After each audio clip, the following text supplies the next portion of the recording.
Hi there, and welcome to our application walkthrough. My name is Enrique Hasso. I am the director of the Texas Medical and Dental Schools Application Service here in Austin, Texas. And joining me today is Sulema Melendez, who you all may know very well. Hi, everyone. It's good to be back. Do you mention your role real quick? Yes. I am the TMDSAS support coordinator. Awesome. So thank you all so much for your patience with us. This is our first live event going on for this application cycle. And so there were obviously a few technical issues, but we're going to go ahead and dig right into our application here. What we'll be doing is we'll be completing a full application here in this time. We have scheduled until, let's say, about 3.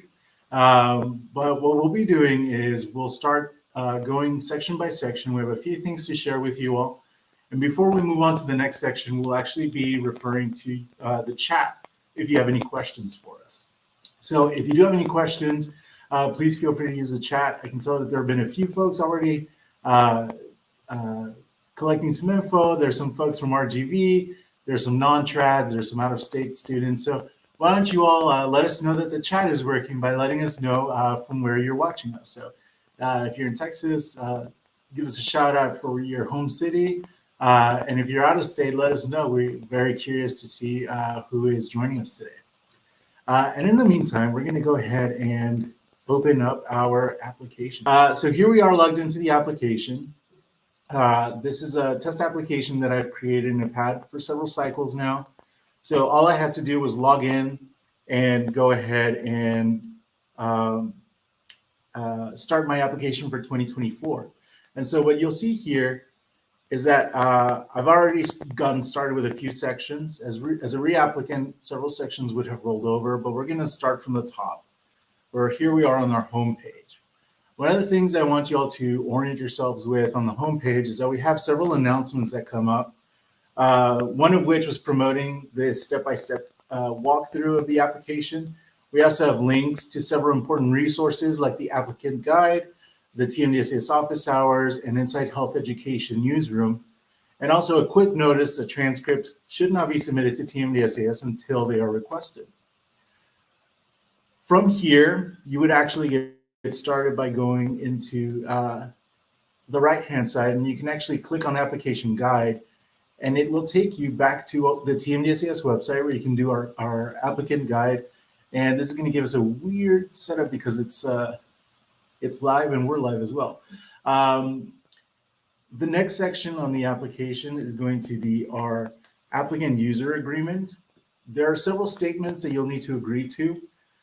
Some of these that I'd like to highlight is I will observe professionalism throughout the cycle. I will identify myself properly and honestly when contacting TMDSAS and member institutions, and that any information about your application can only be provided directly back to the applicant. So you can't have a friend or spouse or parent calling us asking for specific information about your application. Also, the official mode of communication is with TMDSAS is through the instant messages. So if you have anything that you'd like to, any information you need from us, send us an instant message and it'll take us 2 business days to respond. You can actually see how to send a message up here on the top right-hand corner. I've moved my mouse to it. Send message to TMDSAS. Also, once you pay your application will be submitted to TMDSAS right away. So do not get to that section until you're ready to submit. You can only submit 1 application per application cycle. And your application will time out after 60 minutes if you have it idle. So today I'm going to make sure that I'm moving through each of the sections in a pretty quick manner. But if I were to wait more than 60 minutes, it would time me out and I would have to log back in. And anything I may have typed would be deleted. In addition to that, before you submit your application, we highly recommend that you print and review your application. This will really help to make sure that you can see through different eyes what it is that you're submitting to the schools as part of your application. We have a PDF that's available here on the homepage where you can come back and view your actual application. So let's look at my application from last year. This will give it to me in a pop-up. While this loads, we're going to go right back to our application. But when you click on this link, you'll be able to download a PDF of your application. It's still loading on my end. Once it loads, I'll show you all. And then TMDSAS does not offer any refunds under any circumstances whatsoever. The application is $215 this year, and there are a lot of things that happen behind the scenes for your application, so we are unable to make any reimbursements for any or refunds for your application at all.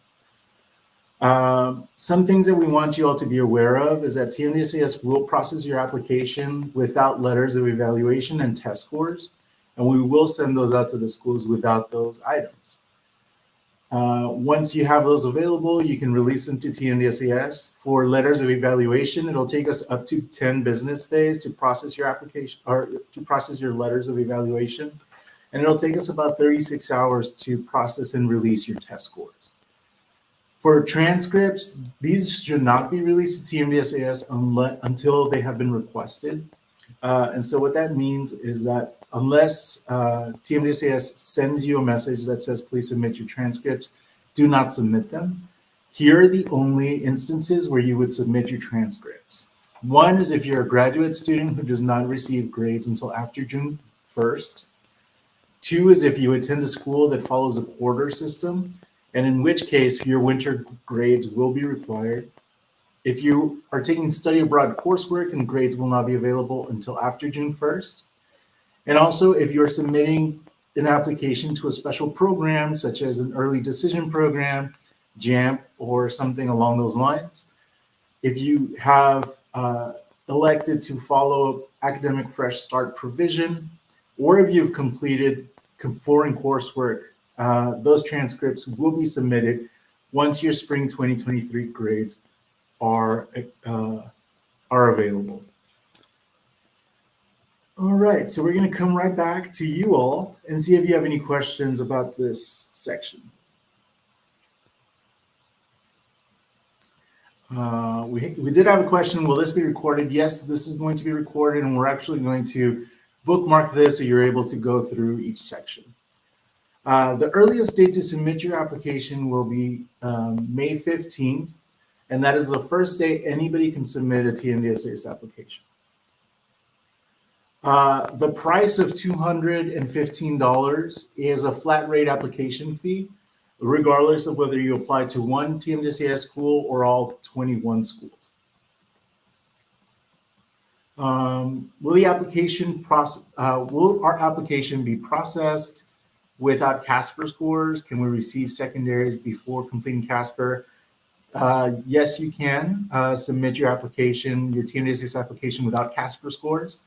You would likely receive secondary applications from schools without having a Casper completed, but keep in mind that your application will not be complete until they receive your Casper scores. What that means is some schools would not be extending offers for invite to interview until they receive your Casper scores, your letters of evaluation, your secondary applications, etc. All right. Cool. So we're going to go ahead and move on to our next section of the application. And Salima is going to walk us through a quick one, but I do have one additional note to share with you all. The graduate, excuse me.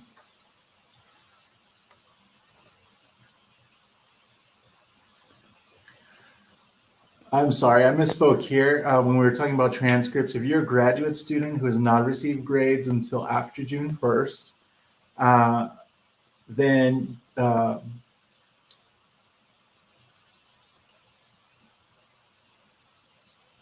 you have to wait until June 1st to submit your grades.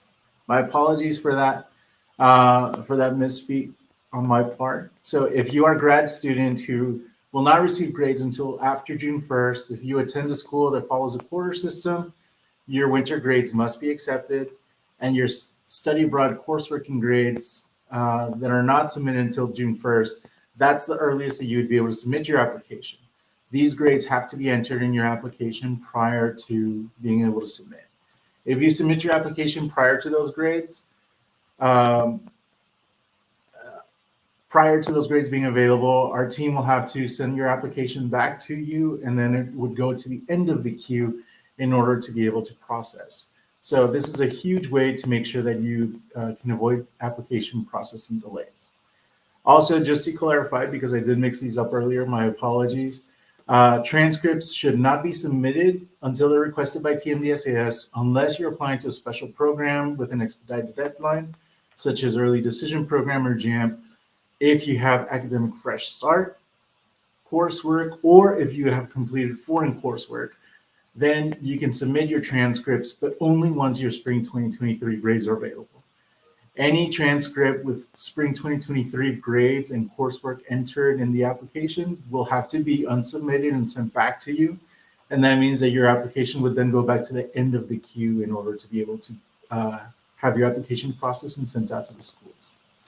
So my apologies for that. And now we're going to move forward here with Sulema on the next section, which is select schools. So we're going to come back up here and select schools. Okay, so here you will see all the list of schools that are available in our application. Here you can select as many schools as you would like. Remember that with the $250 application fee, that gets you one or all schools listed on this page with that same fee. So anytime you want to add schools later on in your into your application, you can without an additional fee because it's already included with the $215. You can add or remove schools after submitting. Just send us a message where Enrique pointed to earlier by sending a message to TMDSAS. Let us know what school needs to be added or removed. And I just wanted to let you know that if you wanted to apply to multiple school types, you can, but only before submitting. So say you want to apply to medical schools and dental schools, you can do that as long as you select the schools that you want to apply to before submitting. Afterwards, you will not be able to. And if you scroll down to the bottom to the non-TMDSAS like medical schools, in this case, because we selected a medical school, you can select yes if you're planning to apply to other application services such as ACOMAS, MCAS, etc. Or depending if you're a dental or vet applicant, that can change as well. But you can select that you will be applying to other application services. Note that after you submit your application, you will not be able to make changes to this. However, that's okay. The schools understand that you may or may not change your mind about applying via those other application services. All right, so just a quick recap here. For select schools, before you submit, you can actually add or remove schools at will. As Sulema mentioned, if you decide to add a different school type, so here, for example, we're going to apply to Texas A&M School of Dentistry as well as some medical schools, you can do that. This will expand the list at the bottom to make sure that you've applied to other outside of TMDSAS application services, or if you've been accepted to other dental programs. And the same will happen for veterinary applicants and for podiatry applicants. It'll ask for confirmation whether you've submitted an application elsewhere. Before we move forward, we're going to check to see if there are any questions here.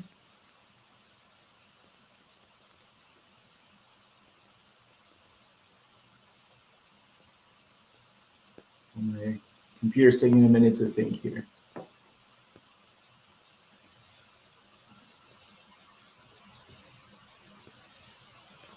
All right.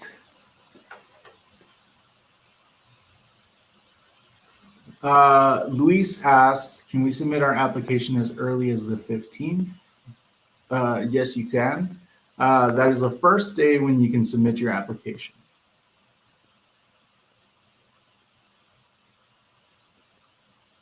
Let's see.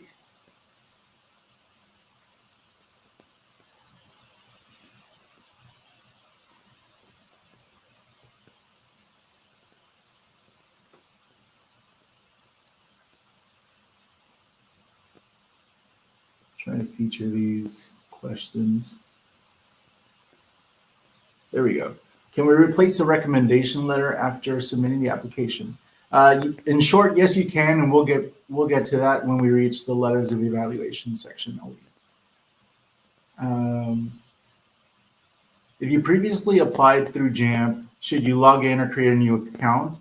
The ID number doesn't know if the ID number will be the same or new.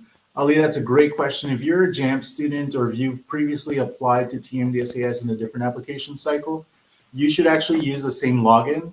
You can request a new password if you don't recall it. If you're a JAMP student, you would use the same login information as you would for JAMP. The two systems are connected.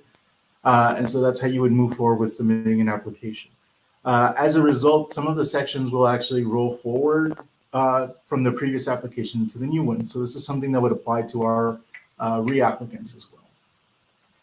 Do we have to take more than one Casper per college? Casper is just outside of our scope of the work that we do, but I can let you know that you only take one Casper, and that score is sent to all of the schools that require it. Are there additional fees for secondaries? Yes, there are. Some of the schools will charge a secondary application fee. You can actually access those by going to the TMDSAS website. We'll actually come back to this question so we can walk through the TMDSAS website and you can see where to get that information. Yvonne, will you will send your Casper directly to the schools, not through TMDSAS? That is correct, Yvonne. Thank you. Can we replace? Oh, we'll come back to that one as well.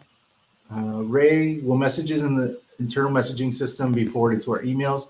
They will not. They're only available through the internal application portal. However, anytime there's a new message, you will receive an email that says there's a new message waiting for you. That's a great question. Jacob, for grad students, does that include degrees in progress? As for example, I have 2 classes from my MBA that I finished in 2 weeks and started a new one. So coming back to entering coursework, that would be correct. That you would have to wait until the grades are available after June 1st in order to submit your application, because you will need to include those grades. Miriam is asking, if you're not enrolled in school, no new grades, do you still have to wait for transcripts? Yes, you would have to wait for transcripts to be requested in order to submit those. We won't process transcripts until they are requested.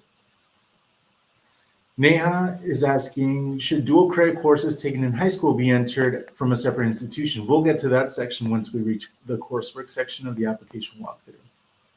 Yusuf is asking, if I'm taking prereq courses over the summer, can I submit before my grades are out?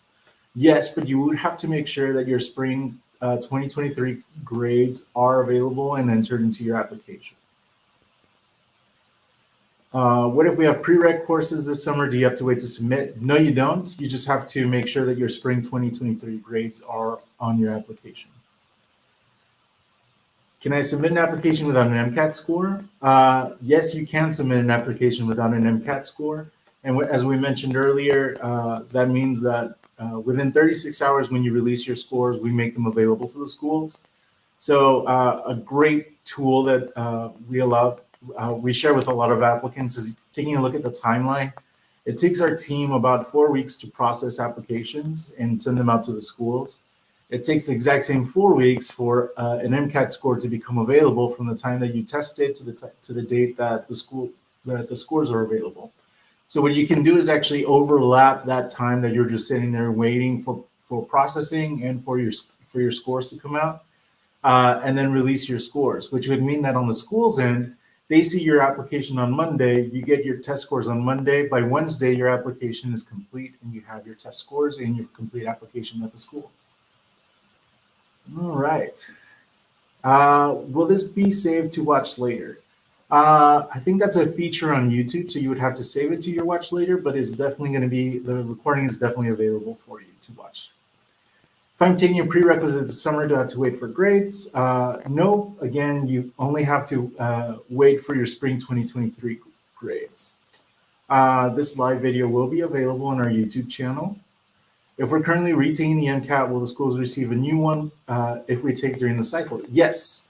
So once we get to the MCAT section, we'll show you what the schools will see. Last question we're going to take here. What happens when the TMDSAS team reviews the application? That's a great question, David.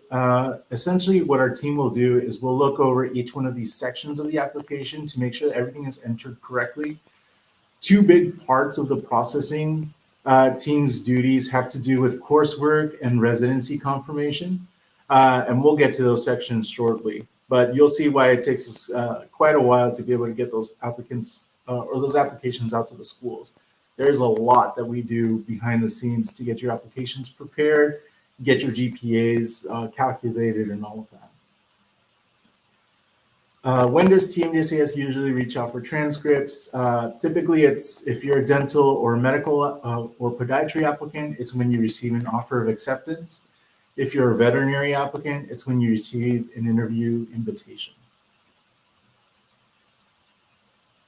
And Ryan, we're going to save your question until we get to the activity section. So it seems like we are ready to move on. I promised you all earlier that once the application PDF loaded that I would share it with you all. Here is the PDF that I received for my entry year 2023 application. This exact same document is available to anybody within the TMDSAS school. So when you release your application to the schools and we transmit it over after processing, the schools will see this exact same PDF. So it's everything that you've entered, and it allows you to review each section. You can see here I didn't complete my application. I didn't have essays to enter. But this is really important because I might have just gone in and saved like an empty sentence or not even a complete copy paste of my personal biography essay. And that would be something I wouldn't even notice until I looked at this PDF. You'll also get to see the responses to your residency, your record of college work with all of the coursework that you enter, as well as your PCR. And so it's really important for you to take a look at this document and review it before you hit the submit button. All right. Anything else to add, Suleyman? No, you covered it.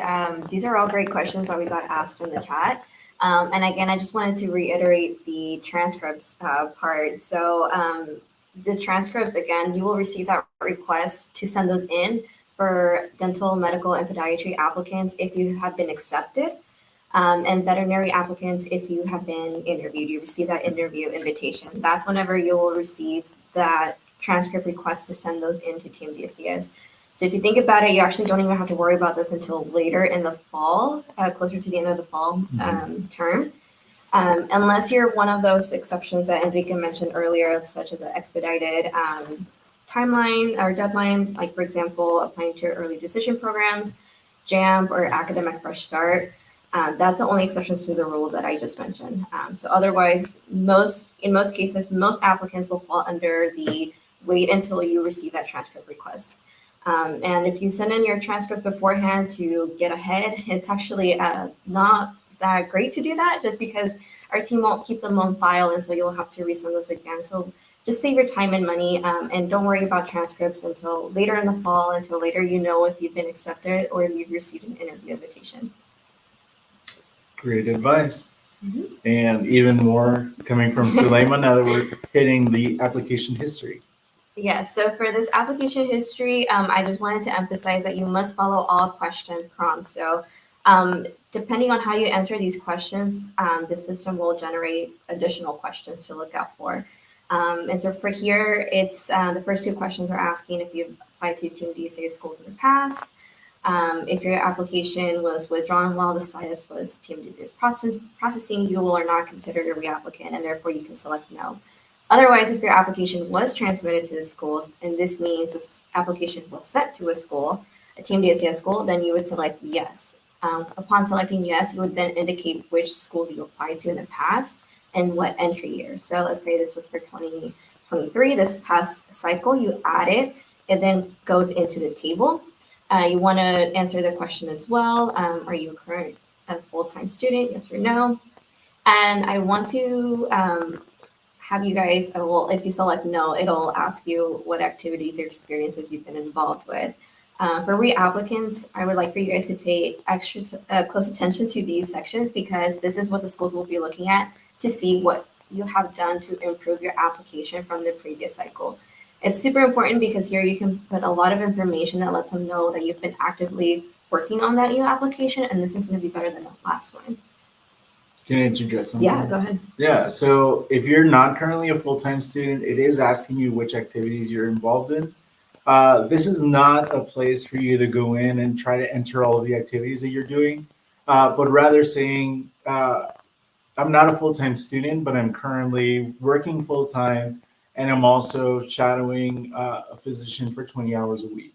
Or I'm currently working part-time and I am working in a dentist's office. Uh, or I have family duties, but I'm also balancing that with academic coursework. And so this is what the schools kind of want to see, just a quick snapshot of what it is that you're doing, rather than a full-blown list of what activities you're currently involved in. That will come later in the personal biography section, which we'll get to. Yeah, and just want to say that these sections, this description box is specifically, watch out for that. If this is for you as a re-applicant, make sure that you do fill this out, because once you submit your application, you will not be able to go back in here and make changes or add anything if you left it off. All right. And similarly here for non-TMDSAS schools. Yes. So here for any non-TMDSAS schools, such as schools from like MCAS, etc., other application services, national application services, you can fill in the information here. Kind of like what we did in TMDSAS schools, you select yes. It'll prompt you to enter the school name that you previously applied to, the entry year as well as I believe schools that are outside of the US, I think, at the bottom. Okay. So we'll show an example of what that looks like. So let's say somebody got into Boston University School of Medicine in 2020. You just enter that school just as we did earlier. Whoop. And there is Boston School of Medicine. And this is like where you apply. And same thing for early decision programs. This is separate from attending a previous program, but because of the nature of early decision programs, you would be considered a re-applicant. So we want to capture that here as well. And same with prior acceptance or enrollment. So for early decision, it will only show you the schools that have our early decision. I'm sorry, it'll only show you the schools that you've indicated above, you've applied to. And then for prior acceptance, it'll again limit it only to the schools that you've entered above. Anything else? No, that was pretty much it. All right, back to questions from our viewers. Let's see what you all got.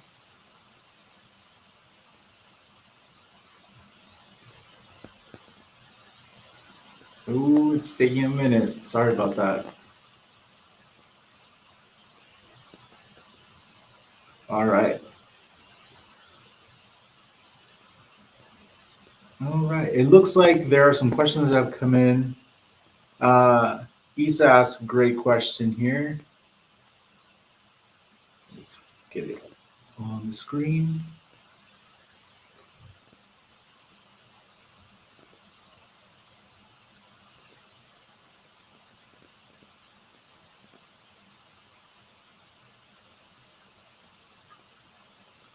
Isa's asking, is this section for reapplicants only? That is not necessarily the truth. There are other questions that are being asked on here, especially around early decision programs, but every applicant will complete this section. So that's a great question. It's Jay is asking, if you're a reapplicant, do you have to include the schools you applied to, even if you didn't submit secondaries to them? So we consider a reapplicant only if your application showed up at the desk of one of the schools, was transmitted, was processed, and reached the one of the schools, then you would be a reapplicant. So you do have to include the schools that you applied to if your application reached those schools. A traditional applicant in the section might go through, and if you haven't previously applied to anything, you might select no to every question on here. Who currently a full-time student? I'm not sure what you're asking there, Anu. Let's see. If you could clarify that, we'd be happy to answer it. Sophie, I took the EMT license training program. There's no transcript. How should I enter this training? We're going to come back to this, but the short answer now is to enter it as part of your healthcare activities or community engagement activities. We'll discuss that later. When will secondary applications due? That is something that the schools manage themselves. And again, at the end of the session, we'll go ahead and show you all where that goes. I got lost a bit. This is a section not for first-time applicants. This section is for all applicants. Everybody has to complete this. If I open the AMCAS application but never submitted, am I considered re-applicant? No. You would only complete the section if you submitted and sent your application to one of the schools.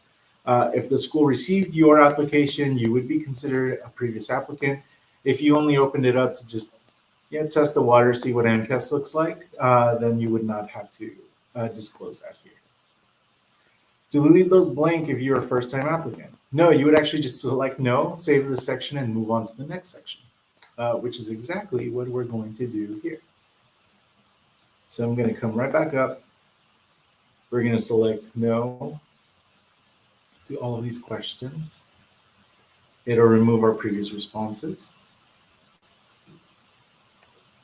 Again, this application will generate questions based on your responses. So as a first-time applicant, this is your first cycle with TMDSAS, first time ever that you're applying to a school.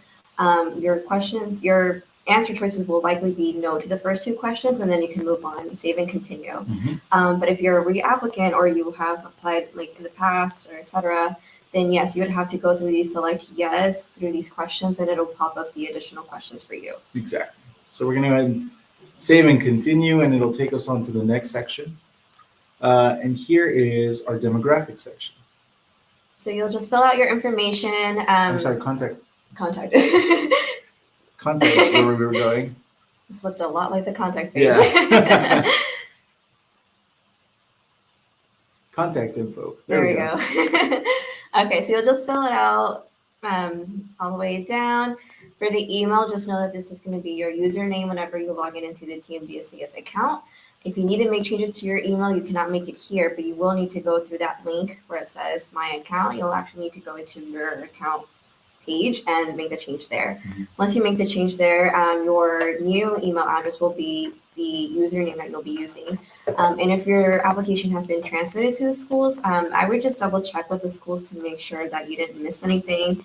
If, let's say, you changed this and then didn't get back to it for like a couple of days or weeks, just in case if you missed any emails from them. And then if you go down to the bottom, it's your mailing and permanent address. So if your mailing address is the same as your permanent address, you just need to enter this once. But if not, if they're different, then you would select no and then enter your permanent address as well. Mm-hmm. And anytime you need to make changes, so the contact info page, like I said, it's used for the schools to be able to reach you. So they'll be sending you important information via your email address. I'm not sure about them calling you, but definitely your email address is very important to make sure that it's updated. Again, you can update it on your end. And for your primary contact with TMDSAS, if you would have any changes or questions or anything else that you need to ask TMDSAS, remember to use the instant messaging system. So sending us a message via your portal. Yeah, so we typically will not use email for communication. It'll only be through instant messages. And I do want to point out here that you have the option to enter a preferred first name. If your legal name is not your preferred name, you can select that here, and it's something that will show up in that application PDF. So the schools will know to refer to you by this name. And also, if you have other names that may have appeared on your academic record, we know there are several folks who decide to pick an American name or who get married, have legal name changes at any point. You can enter all of those names on here. And it'll allow us to make sure that we can connect all of the pieces of information back to your application. So for example, if later on you submit a transcript and it's a different name, we'll know that that name corresponds to this application because you'll have entered it here. All right. Let's see if anybody has any questions about the contact info page. So there were a couple of questions. AG has TMDSAS thought about guidance in the case of affirmative action, in the case if affirmative action is overturned in June? This is something that we're discussing with our schools, and we'll be ready to act if any decision comes out of that affects the work that we do. Let's see. From Shweta, for reapplicants applying again this year, will the colleges use previous year's information to make the decision? That's a great question. Particularly for reapplicants, the previous year application will be visible to them. And information from your previous application will be used. So, you can't go in and add coursework or remove coursework that was previously used. So for example, if last year I took chemistry, 301, and I didn't include it in my application, then suddenly this year I have chemistry 301, that would be a big red flag for reapplicants. So in short, colleges will use the information from the previous application cycle, and we'll also use it for processing to make sure that we've covered any changes that happen year over year. Ryan's asking again about activity name abbreviations. In short, you can use abbreviations, but we'll cover that when we get to this section. All right. Ikundayo, under the birth information, do I repeat the same information I printed under the hometown? That would be correct if your hometown and your birth town are the same. All right. We're going to go ahead and kick right back into our walkthrough here. So now that we've completed the socioeconomic section, I'm sorry, the demographic, we get to move on to the socioeconomic section. And in this section of the application, we're asking a variety of different questions related to your socioeconomic status. First off, the questions that we have are: if you're first generation to graduate from an undergrad or a graduate program, if you're the first generation to attend a graduate or professional program. So the first one is whether anybody in your immediate family has graduated from undergrad or graduate, whereas the second question is asking if anybody in your immediate family has attended graduate or professional. Other questions in this section include if you are a parent or guardian of dependent children, the primary language you use at home, information about the place where you live the majority of your time from birth to age 18, the size of your household, whether you've lived in government subsidized housing, if you had benefits from free reduced lunch, if you've participated in programs like SNAP, Social Security, CHIP, TAMF, or TRIO. And then I wanted to get to this section. This is something that's new for this cycle. It's whether you were raised in a medically underserved area or community during your formative or adolescent years. What we're asking you to do here is to actually follow this link, and it'll actually take you to the HRSA database. Let me go ahead and share that screen. On this database, you can actually enter your address, and here, for the purposes of what we're doing, we're going to enter, let's see. The address for the Starbucks nearby.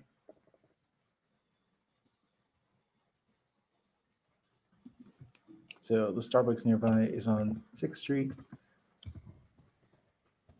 I bet you already know this. Of course I know the address to Starbucks. That's in Texas, 78701. So here it gives us the location, and it comes up with a couple of responses here. Is this in a HPSA for dental health, for mental health? These are not the questions that we're looking for. Also for primary care HPSA, what we're looking at specifically is this in an MUA/P.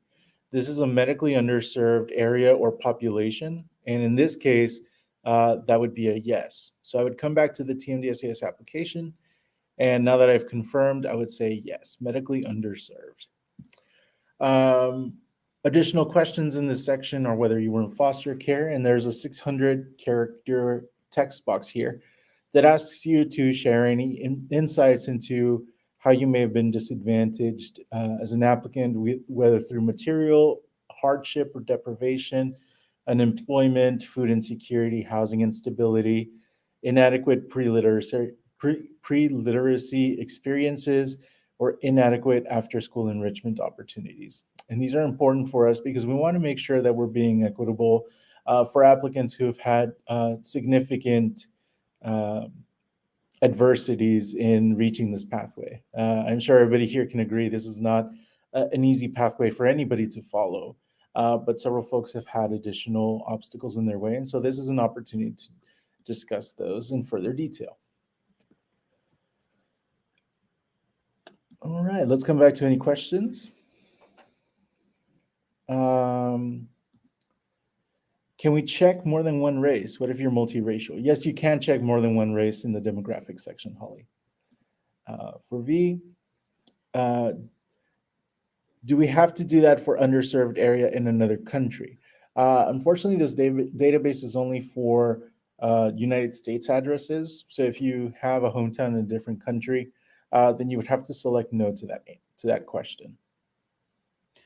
Is it a red flag that you were not disadvantaged last year's cycle, but changed it to disadvantaged for this year's cycle?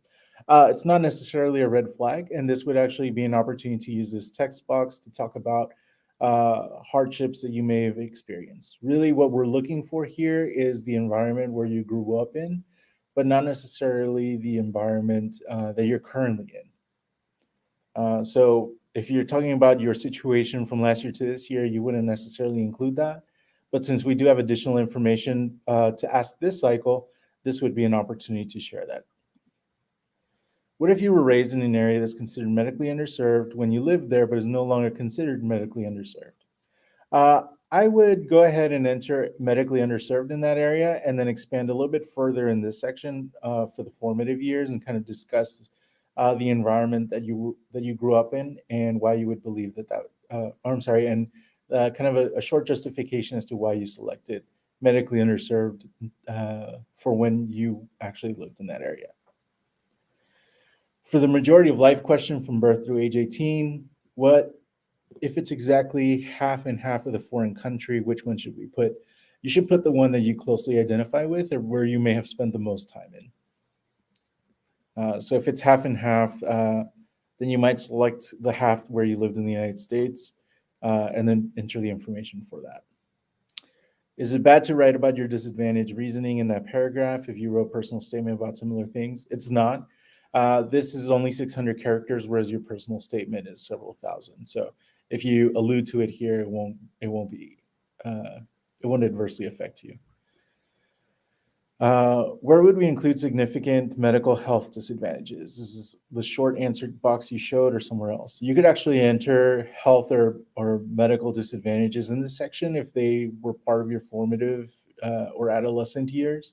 This would be an excellent opportunity to enter those and just kind of talk about how healthcare affected your socioeconomic status, essentially. All right, Sarah's asking, the text box is not just for foster care. It's for if you live in a medically underserved area. So the medically underserved area question is actually further up. And let's see, I think I may have passed it. Here it is, I'm sorry. Were you raised in a medically underserved area? And then you follow this link. You check your address from where you lived in your 0 to 18.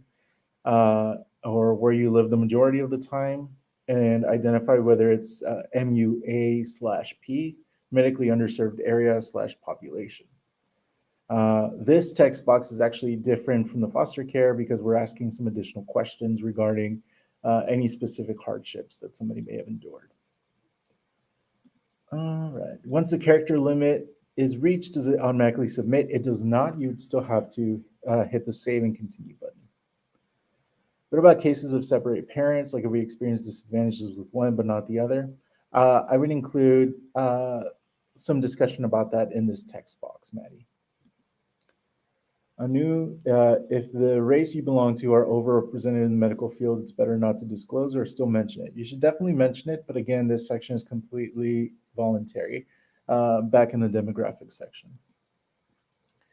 For race, if I choose to decline to answer, will that affect my application? Yusuf, we also, we mentioned that back when we were in that section that it will not adversely affect you if you choose to not disclose that information. It's completely optional for the race and ethnicity section. Okay, onward to the next section here, which is military service.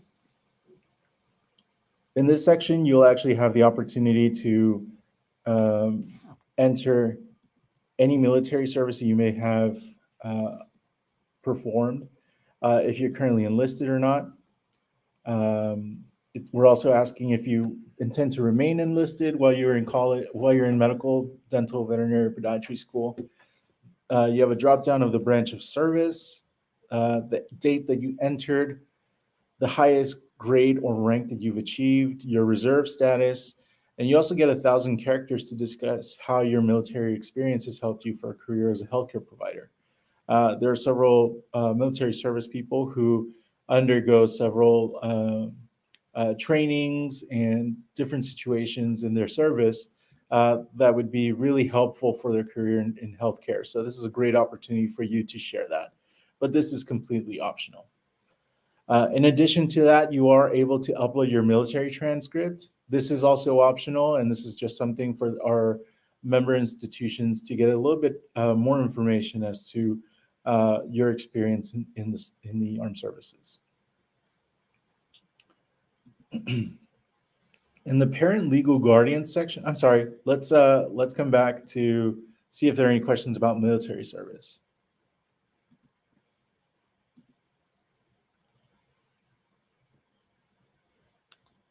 All right, I don't see any here, but if you do have any, send them our way and we'll get to them at the end of the session. Onward to the parent legal guardian section. This section asks for information about your parent legal guardian, such as their name, their education level, their occupation, and we actually have a drop down of several different occupations. If your parent legal guardian is still living, their birth city, country, state, and county. If they live at the same permanent address that you do, their relationship to you, whether they're a biological parent, adoptive parent, step-parent, grandparent, sibling, or other legal guardian. We'll also ask if they were also your legal guardian. So for example, if you are under the guardianship of a sibling, then you would select that. And whether you live with this person for 3 years while you were in high school. This helps us with our residency determination. You are able to enter up to 6 different people who played a parental or guardianship role from the time that you were born till you were 18. So you are able to enter multiple options. This is a very important section for the processing of your application. Again, because it does help us with our residency confirmation for applicants. And you want to make sure that you submit the information in this section, especially if you plan on claiming residency under your parent. So one of the options that we have for residency is that if your parent is a Texas resident, then you by extension, and you're dependent on that parent, then you by extension are a Texas resident as well. However, several applicants who claim residency under the parent don't actually include the parent information, and we can't confirm that, causes application delays. So if you are planning on claiming Texas residency because you're dependent on a parent who is a Texas resident, please make sure that you complete this section of the application. All right, back to questions. I still don't see any. I hope that these are still, this is all still making sense to you all. I know that we had some technical issues, but I think we're moving along pretty quickly here. For our significant person section, this is similar to the parent legal guardian section, but this is someone other than a parent legal guardian that played a significant role in your life. Again, their first, last name, education level, occupation, if they're still living, and then their relationship to you. So really what we're looking for here is a grandparent or family friend, a sibling, or a spouse. And the information that this tells us and tells our member institutions is the type of formation, the type of folks that you were surrounded with from the time that from the time you were born all the way to the time that you are now applying to a professional school. And so, it's kind of how people say you are the average of the people that you hang out with. This is the average of the people who have played a significant role in your life. So we do want to know a little bit more information. And this also tells us, did this applicant have significant guidance in applying to professional school? Or were they first generation and had additional hardships that maybe aren't explicitly visible in an application? All right, we do have a couple of questions that have come up since. Let's see. Maddie, what about the cases of separated parents? Like if we experience disadvantages with one but not the, I'm sorry, that was from the previous section. Are we allowed to leave out parents we are no longer in contact with? Yes, you are. But again, if you are planning on claiming residency in particular, based off of a specific parent, you do want to include that information. And you are also able to enter additional folks that have been involved in your formation, either through direct parentship or through guardianship. What if you lived under your parents, but you're not dependent on them? Does it affect it? This isn't necessarily asking if you were dependent on your parents, but rather information about your parents. So you would still include that information on there. Do we need to include their past work or just current? I would include their the work that they're probably most closely related to. Some of the options that we had and under parent, legal guardian. Let me go through that list again. For occupation, some of these are pretty general or specific. If your parent was a flight engineer and now they're a pilot, you could select that on here. Or if they worked in accounting, all options of specific titles would apply to that. There's also an option for don't know, or if there are other types of occupations that your parent or legal guardian may have been involved in. So there are quite a few options on here. Just select the one that most closely resembles the work that your parent or legal guardian does or your significant person. How long do I have to live in Texas before claiming residency? Not sure if I missed that. We'll come back to that in the residency section, Shanice. But I've gone ahead and starred your comment so we can get to that there.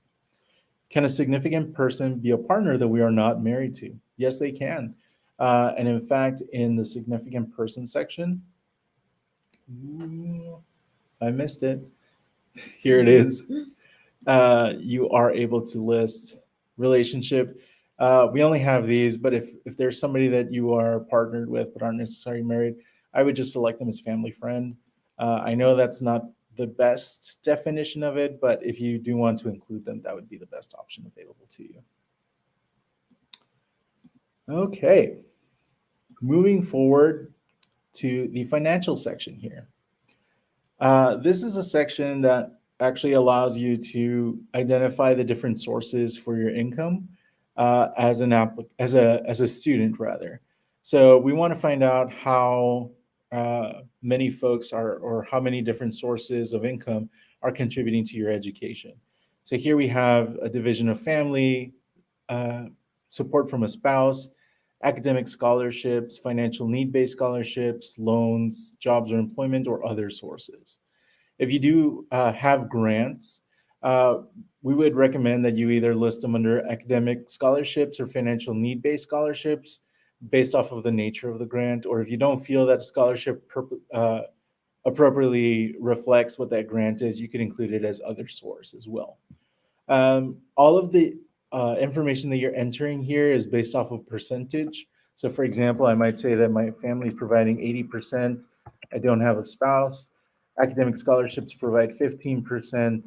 I don't have financial need or loans, but my job is giving me 5% and then 0, and it automatically totals it up to 100 down here. But if I were to say, you know what, 10% is from here, it gives you a total higher than 110%. And that is not mathematically correct. So you would just have to adjust. What would that be? 65? Nope, 70. There we go. You would have to adjust it till it gets to the 100. Since I did enter an other source, it did give me the option to add additional information regarding that section. But for now, we're gonna take that off so we can proceed to the next one. The next section asks, did you, during your undergraduate education, did you ever receive a Pell Grant? Yes or no? If you are no longer a full-time student, what does your percentage of living expenses look like? So, I might say 0% from family, 95% from jobs, and then 5% from something else. And again, it gives you the option to explain what that other source looks like. Or if you are still a student, you would just click on I'm still a full-time student, and that entire box goes away, and you don't have to select anything else. Pretty easy here. Coming back to questions that you may have about the financial section. Morgan is asking, I was a full-time student most of my undergraduate career. For my final semester, I was only part-time and worked part-time. How would I classify? So for your final semester, you would actually just enter that jobs and employment for the most part of your undergraduate experience covered X amount, and that would be included on there. So you do have to kind of like take a step back and kind of calculate what percentage of your job contributed to your overall education, room and board, and college expenses. How is all of this information used for admissions purposes? That's a great question. This information is actually helpful for the schools to be able to determine financial need, and it starts giving us an idea for diversity in our pool based off of folks who have different bases of need. And this is something that is a common practice in admissions. Full-time student equals at least 12 hours enrollment. That would be correct, Cassie. Maddie, does the bottom part of the financial section include part-time? On the guide, it says post-grad only. Let's see. I've got Sulema here is taking a look at that, and we'll come back to that. How exact do these percentages have to be? Just give us an estimate for the different areas. We're not going to ask for supporting documentation on this. So we're just asking you to be as complete and accurate with that information as you could possibly be. All right. Maddie is sharing the bottom part of the financial section include part-time. In our application guide, it says that for postgraduate living expenses, you'll be asked to indicate the percentage of your living expenses provided by family, spouse, employment, and other sources. So if you are in a post-bac program right now, you would not be a full-time student, and you would include it up here. If you are full-time post-bac or post-grad, then you would include it on here. And for other sources, if you're taking out loans or have scholarships, you would include it on here, and then add additional insights into those other sources. All right. Catherine is asking, if we're currently graduating, we would say we're no longer a full-time student. That would be correct. Again, this is one of those nuances with a cycle. It starts in May and ends in November. So you would say that you are not currently a full-time student. However, you might not have full insights into what your finances will look like if you're just now graduating. So it might be more beneficial to say that you're still currently a full-time student, just to share an accurate insight into your financial situation. And then finally, Megan, what if we live with roommates, post-bac, and split costs? Then you would just discuss your part. We're not asking for a ton of insights into your finances here. We just want a quick, at a glance view of how you're funding your education. And correct, Madison, this is not asking how you're going to pay for med school. It's just asking for how you paid for undergrad, post-bac, or post-grad rather. Okay, onward to our next section here, which is our felonies and misdemeanors section. This is something that we get a ton of questions around. At the very basic part of it, I will say that unless your offense included alcohol or drugs, you should exclude any traffic tickets or violations of fines $250 or less. And at any point, if you have any doubt, it's better for you to disclose in this section rather than to leave it and then have it show up later in a background check that are required for all matriculating students. So it's better to disclose than to opt not to if you are ever in doubt. With that being said, we do have several items for guidance here. For example, reckless driving, driving under the influence or drugs, hit and run, evading a peace officer, failure to appear at court, driving while license is suspended or revoked have to be reported. But there are this is not a complete list. And anything that has been diverted, deferred, pardoned, or pled nolo contendere must be disclosed in the application. And again, if you're ever in doubt, we highly recommend that you disclose the information. You have 600 characters to talk about the situation. Give us a quick glimpse into what happened, but also give us additional insight into how you've overcome this or how you've ameliorated the situation. All right.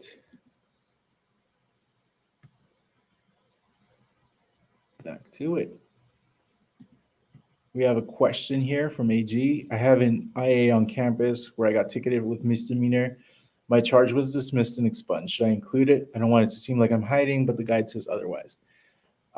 It's not required to be revealed if it has been expunged. Just make sure that it is expunged. Yes, make sure that it is expunged because we've had several instances where that is not the case. And unfortunately, the applicant doesn't even find out until we have this back and forth with a criminal background check. So if in doubt, disclose. And at the end of the day, just use your best judgment here. If tickets are discharged or expired, do we still need to mention it? You know the situation a lot better, Shveta. So if you do have a specific situation, we definitely recommend that you send us an IM, or next week we're actually going to be hosting school panels with a member medical schools. And this would actually be a great question to bring up to them. And that way you can get several responses to your question there. Some traffic tickets can get off your record with defensive driving. Would this need to be disclosed? That would be an instance where it would be expunged, so it wouldn't necessarily have to be. But again, it has to do with the nature of the offense. And again, you are the one that knows the situation best. So we definitely recommend that you disclose unless you know for sure that it's not something that would show up in a background check later on. Okay, moving on to everybody's favorite section, the academic section of the application. We do have several options here in the high school information. You can either select your high school, your GED, or your home school. I'm going to pick on myself and enter my high school. For reference, that popped up here, search for your high school. This is a pre-populated list that we have here. I'm going to select my high school. And it's a high school named in Spanish. So I can type in Del Valle and it'll automatically pop up several options here for Del Valle High School. I went to the one in El Paso, so I just hit add school. There is the information for the high school. I graduated in May. I'm not going to tell you all what year. I don't remember my class size, but I can pull up my transcript from either my university or from my high school to enter my class size. Or if the high school doesn't rank, I can select no. Or if it does rank, you can select yes and enter your high school rank. There won't be any additional documentation that's required of you. There are some schools that get a little funky to enter here. I'm going to show you all one. Let's pick on some folks from, I'm going to say like Houston, Laredo, Dallas, San Antonio. We'll do like Memorial High School. There are a ton of Memorial High Schools, and you're going to see several options here. And so just go through this list and make sure that you select the high school before you try adding a new high school here. If you've gone through this list and you see, you know what, I attended a high school that's not on this list and I've confirmed it several times, that's when you can actually hit the add high school option. But for the most part, we're going to have every high school included on here. So there's McAllen Memorial, there's Houston, Port Arthur, New Braunfels, Victoria, San Antonio Memorial High School.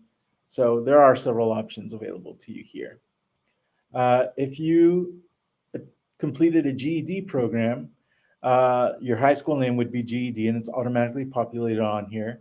You enter the city, the state, and again, your graduation year, class size. Did they rank? Yes or no? If you did homeschool, it automatically selects homeschool, and you get the exact same questions here. If your homeschool high school ranked, then you would select yes and then enter your high school rank.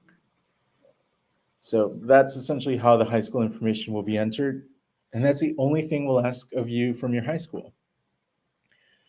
For your SAT or ACT, if you're like me and you took your SAT, let's say before One Direction was popular, then you would go in and enter the date that you took the SAT.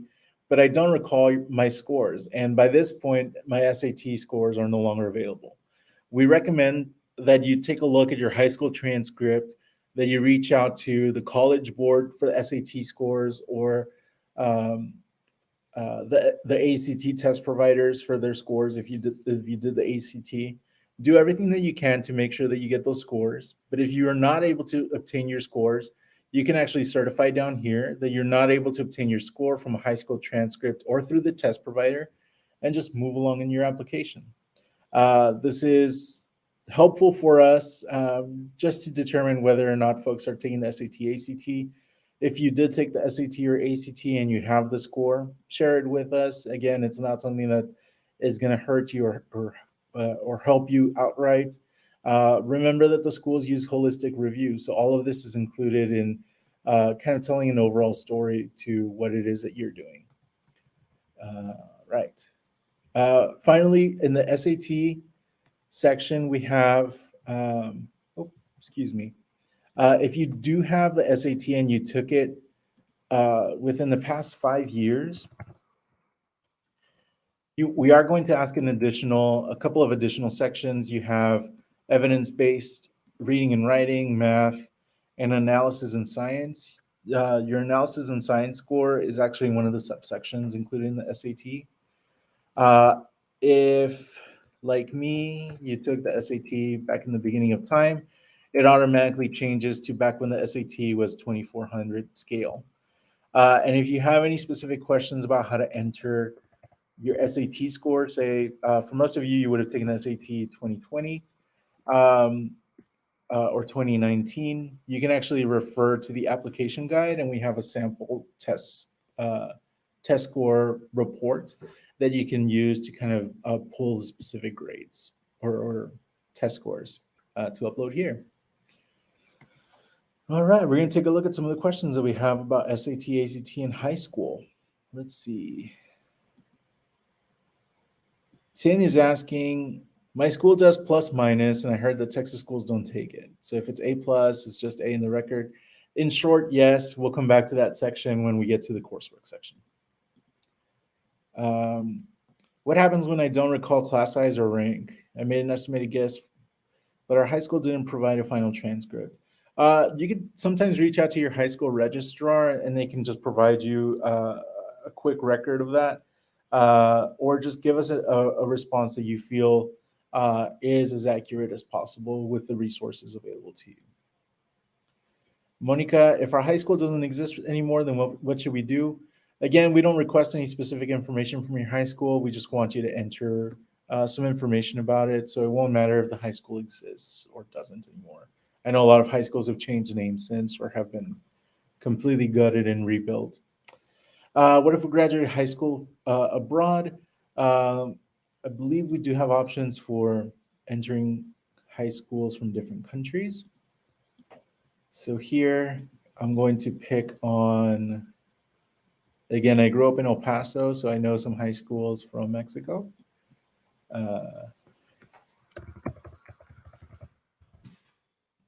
This is a safe bet. Yep. So there you can add the specific high school, and again, you provide the same information. All right. Do we have to write both the SAT and ACT scores? Yes, you do if you have them available. If you don't have the scores available, you can certify at the bottom of the page that these scores are not available through the high school transcript or through the test provider. Alex graduated from high school in 2014. It's been a while. SATs are different formats. Score does not include science sub-score. Website instructions say we should look for these scores. Are they relevant like a decade later? So this, if you graduated in 2014, so you would have taken, let's say the SAT in 2013, it'll automatically change to the sections from that year. So that year there was a maximum of 2,400 points. So that science analysis and science section wouldn't have been included. These scores are relevant for our admissions committees because they do offer some insights into your test taking skills, and lined up with other sections of the application, it can show us an overall trajectory of your academics over time. So this is important information. So don't take it lightly. It is something that the schools use. Sarah, can all these sections be edited before we submit our application? 100%. You can edit every single section before submitting. Will some sections not let you edit once you save and continue? Actually, none of the sections will prevent you from editing once you hit save and continue. It'll only be after you submit your application that the sections become locked.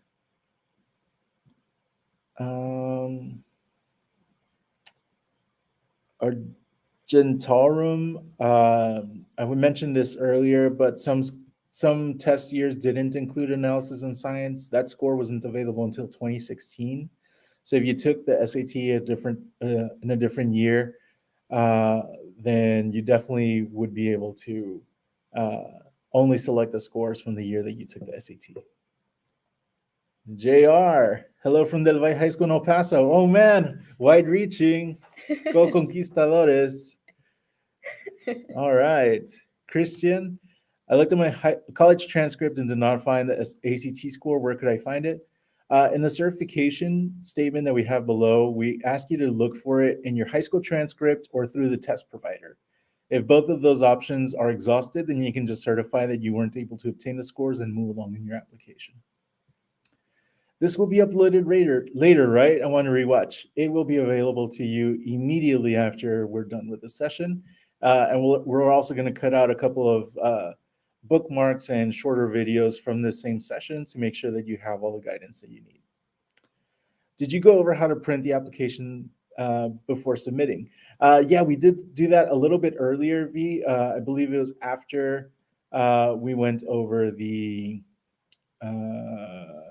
contact information is when it finally loaded on our end. But we can definitely do that again at the end of the session. All right, follow-up clarification. I took the SAT in 2019, and there was no analysis in science section. However, the section's on the application. What should I do? On the application guide, we actually show you a sample test report, so you should be able to identify on there what your analysis in science score was. If we have additional questions, where can we reach out to? You can send us an instant message through your application. And you can actually do that from any page in the application. Send message to TMDSAS. Here, and in fact, I'm going to send a message right now, just to make sure that TMDSAS is there. Oh, sorry, I have to save the page. Oh, goodness. Here we go. So I can send a message to TMDSAS right here. Create new message and ask away right here.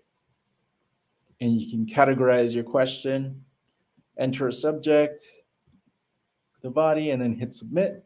And we'll respond to you within 2 business days. All right. Last question here. If you only give SAT for practice and actually prepare for ACT, do you need to report SAT scores? One of the certification statements is that your application is complete and accurate to the best of your ability. So we do recommend that you go ahead and disclose that. Again, this is just to give us insights into your overall academic experience, and single-handedly will not adversely affect your application. And Humza, we will probably host a couple of additional shorter walkthroughs, but if you missed anything, you can actually go back earlier in the recording and follow along from there. Okay, we're going back into our education section here. We're going to enter some colleges attended, and Suleyman is going to walk us through this. Okay, well, you already have some here, but I'll go ahead and enter a college because I know a lot of people have had a similar experience where you have attended community college, let's say for like the first 2 years of your undergrad experience or in between after you got accepted into your main institution. But I kind of want to just give an example of how to enter the community college, since a lot of those have a lot of campuses and you might be wondering how to enter that. So I am familiar with the Dallas Community College District. So you don't have to type all of it in like Enrique did with the high school. You can enter, for example, Dallas, and it'll give you a bunch of schools with the name of Dallas. So you won't actually see the Dallas Community College district full name, but you will see the individual campus names. So let's say I went to Mountain View College, I will select that, and then it automatically populate the information for that school. And just to kind of clarify in the future, whenever we ask for transcripts, if you are accepted or if you are a vet applicant and have been interviewed, don't worry about having to send a transcript from each individual campus, because everything, all the coursework that you took from each campus will be listed under one transcript. But anyway, I just wanted to throw that out there because I know that sometimes we get those questions during this time whenever you're filling it out. Let's say that I attended this during fall, let's say 2020 through spring of 2021. No, let's say 22, let's say 21. Trying to think about my examples. Let's say that this was non-degree seeking. So I would say, no, I'm not seeking a degree from that. So it automatically populates the non-degree seeking option. And then general info, were you enrolled in honors programs at this college? I'm just going to say no, and then at the college. And so once you do that, I always like to click on this checkbox just because I feel like that will just save it. And then if I have any additional schools, I can go ahead and add the college or university. So let's go down, and I am going to show where I went to school. So I'll put Texas.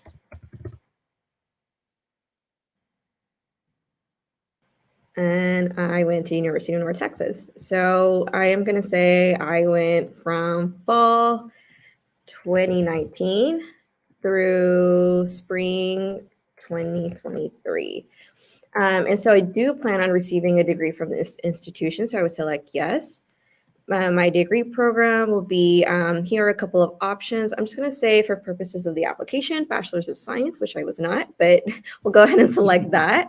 I am planning on receiving this degree because I have not yet graduated, and here I can select when I will be receiving that degree. So I would select May 2023. I know some folks have already received their degree, so you can put received and then indicate the year in which you received it. For primary major, I would select B degree. Most often or not, we hear that most folks have biology, so I'll go ahead and scroll down there. Sometimes there are different titles for your degree, so you can go to other. Let me go to O. They're all on there, huh? Yes, but in case it's not listed, you can indicate what your name of your primary major is. You'll notice that there's no add primary button like there is with add additional major, and that's okay. As long as your major name is highlighted, you are good to go. So don't worry about the button, because as long as you have it highlighted, it is selected. Let's do biology. Then let's say I had another secondary major. Let's do chemistry. A lot of times those are paired up together. So I will do chemistry. And this one I can add, click the button that says add additional major. For minor, let's say I did this Theater in, arts. let's do that. Ooh, There we go. add minor. And then if I was enrolled in honors, yes, please put the name of your honors college, and then click add college. Now I want you to see that your primary major is not shown here, and that's okay, because once you click the checkbox and you click save, you'll notice that it was populated in there. So don't freak out if once you have the table, it doesn't show up initially right here. Once you click the yellow checkbox, click save, it will show up in there. I think that's it for this part. Let me know if there's anything else I'm missing. I know there's a big question that we always get, which is if you have different degrees from the same school, how would you enter that? So we would actually go back into this section. You would select one of them, unfortunately, because we don't have the option to enter multiple degrees. So for example, if you're getting a dual degree, you would probably only select the Bachelor of Science for now, and then go in and select your primary major, and then select your secondary major and include the major for the other degree. So unfortunately, we can't distinguish between a BA and a BS. You can't enter both of them, but you can enter multiple secondary. And then when we get to the point where we do receive your transcript, we will actually see that there are two different degrees included on there. Yeah, and unfortunately for the purposes of the application, you wouldn't be able to enter multiple, but you can select, for example, let's say I was a Bachelor of Science and Business Administration. I would do science, and then in the activity section, I can go back in there and explain a little bit about my Bachelor of Business Administration. Yeah. Or if you went back to UNT and did a master's program, I can go back and you can, add it. yeah. Okay, so So you would update the school and then go back and enter a master's degree. Yeah, and like let's say that I did, I got my bachelor's and then I went back to go get my master's. So we could do add college, add North Texas again. And the reason for that is because these are two separate degrees. So I want to show that I got a bachelor's and then I'm getting a master's as well. So UNT, let's say I'm going to do this spring, no, let's do summer, 2023 through spring 2024. I do plan on getting it, so I would say Masters of Arts. Let's just go with that. I plan May of 2024. Just before matriculating. So that's good. And that was in accounting, right? Yeah, it was. It was in accounting because I want to show that I'm also using my business degree. Okay. Nope. College attended. So as you can see here, again, it's not generating that major just yet until I click this checkbox and click save, and then now it shows accounting. Yep. All right. We did go through a couple of scenarios here. We're going to take a quick look at some questions.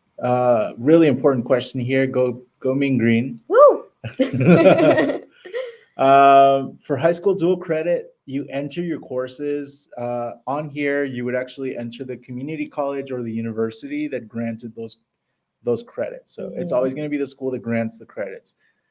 Same thing will go if you ended up transferring credits from another school into your primary school.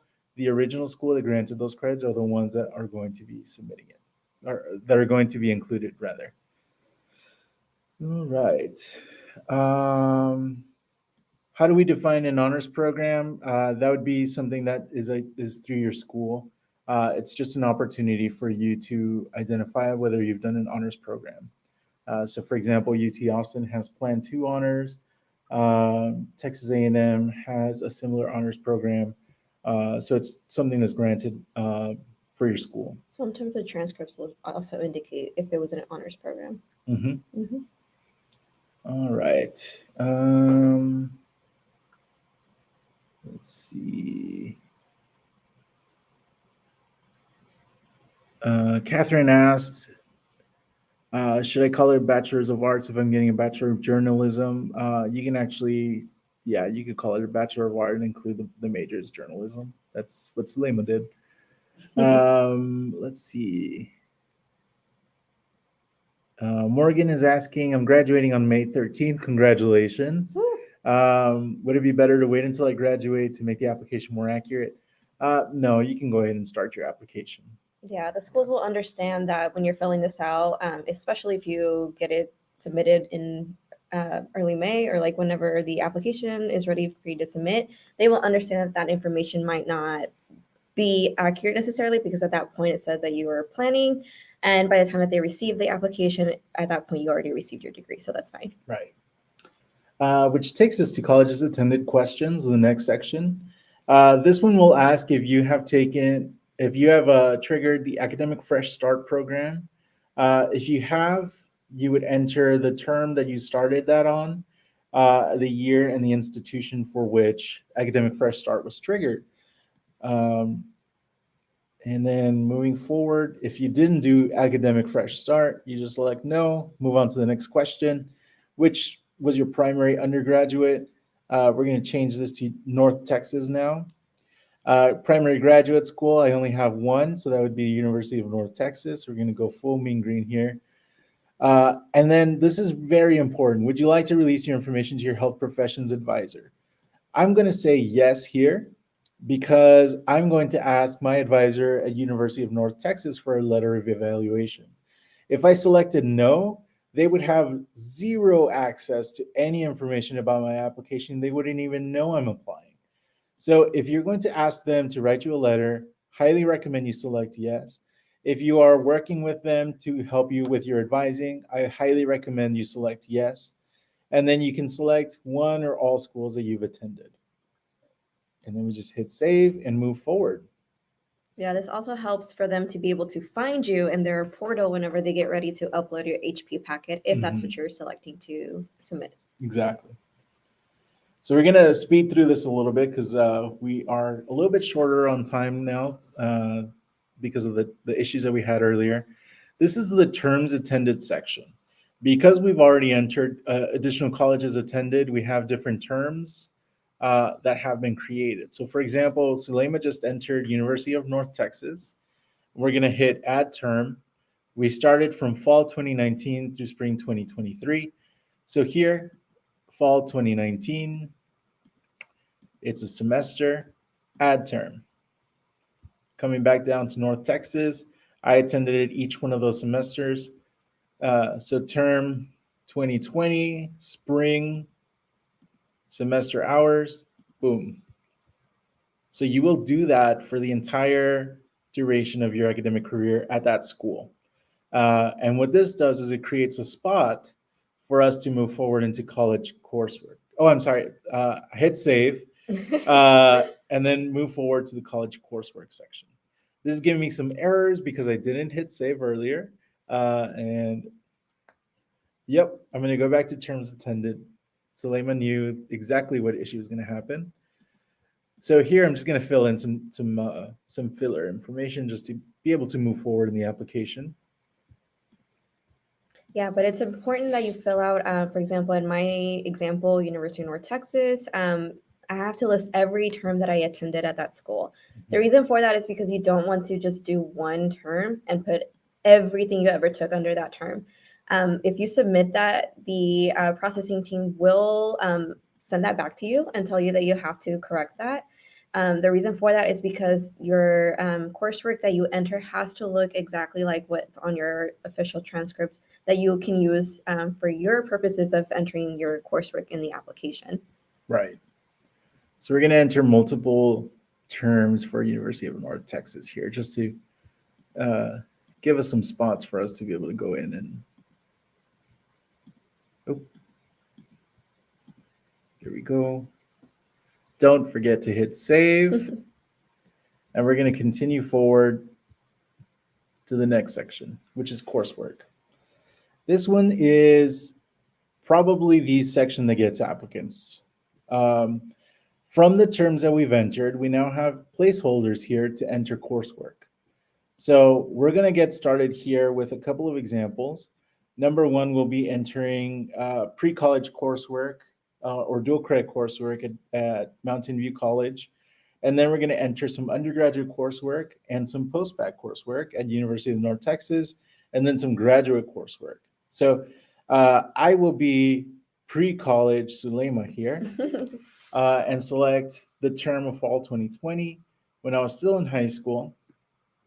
So as a pre-college student, I'm a pre-freshman, so that's the academic status here. The course type would be a course that was taught in a regular class. So I enrolled for a class that was in person. I took the class in person. That's a regular class. We also have online courses, honors courses, courses you took a study abroad, AP, IB, credit by examination, courses that were audit, developmental, or dual credit. So this was a dual credit course. So I will select dual credit. The prefix for this class, because I knew that I was going to be bio major, was bio 301. And this was intro to biology. And that's exactly what I see on my official transcript. From my community college. Yes. So here, this is the section that trips up a lot of our applicants. This is actually a way that you code your courses to help us create a variety of different GPAs. We have biochemistry, biologies, calculus, statistics, math, chemistry, English, engineering, non-science, organic chemistry, other science, and physics. So biology 301 clearly was just a biology lecture because I took it in high school, and that's what it shows on my transcript. I received a C for 3 hours, and I did not retake this class. So that was the last time I took that course, and then hit add course. And now you can see that that course has shown up here. I can continue adding additional courses under this term. So another example of a dual credit course you may have taken, Sulema, English. would be English. Composition 1. Yes. I see you so much. Composition 1. The course area here would now be English. You did so great. Well done. With an A+. That was the last time you took English. Add the course. And you also took a pre-freshman. Uh-oh. Here it comes again. Pre-freshman dual credit. Calculus? What's that? Calculus? That sounds too Okay. too complicated. Let's say theater arts course, because that's a dual credit course. Government clue. Okay, I'll give you Yeah, that's too much now. Intro to theater. Course area, that is not a science course, so you would select non-science. You grade A+. Too bad I got an A+. Well done, well done. And so there we have all of the dual credit coursework that we took for this term. We click on done with this term, and now we see it pop up here. So now I'm going to let Sulema enter a couple of undergraduate courses for North Texas. Okay, so because this is the first term at my main institution, I will be selecting freshman. Regular class because fall 19, we're still in person. I will do chem. Why not? 200. Chem, Chem 1. This was chemistry lecture. I got, let's say I got an B. I just want to throw it in there. And 3. Lesson taken, yes. But at UNT, based on what my transcript says, it's broken down by 3 hours of lecture and 1 of lab separately. So I would add another course, do freshman, course type, regular, chem 201, because I'm going to enter the lab. This is chem 1 lab.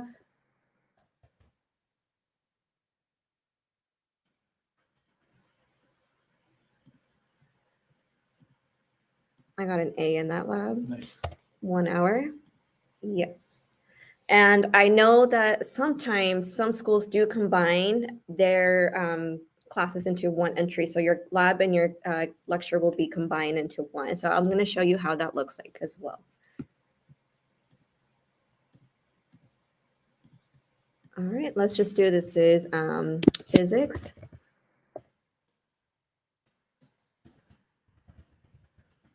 I cannot spell today. Physics 1. Oh, Coursework. Okay.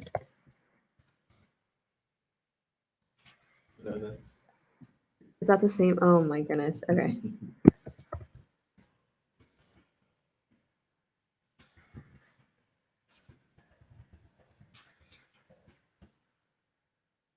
And because it was combined, so on my official transcript, it says 4 hours for the lecture and lab. So I will select on physics and click the LL because that shows it's physics, lab, and lecture. So I got an A on that. I wish I actually did. And the credit hours would be 4. Let's say that's the last time taken. Yes.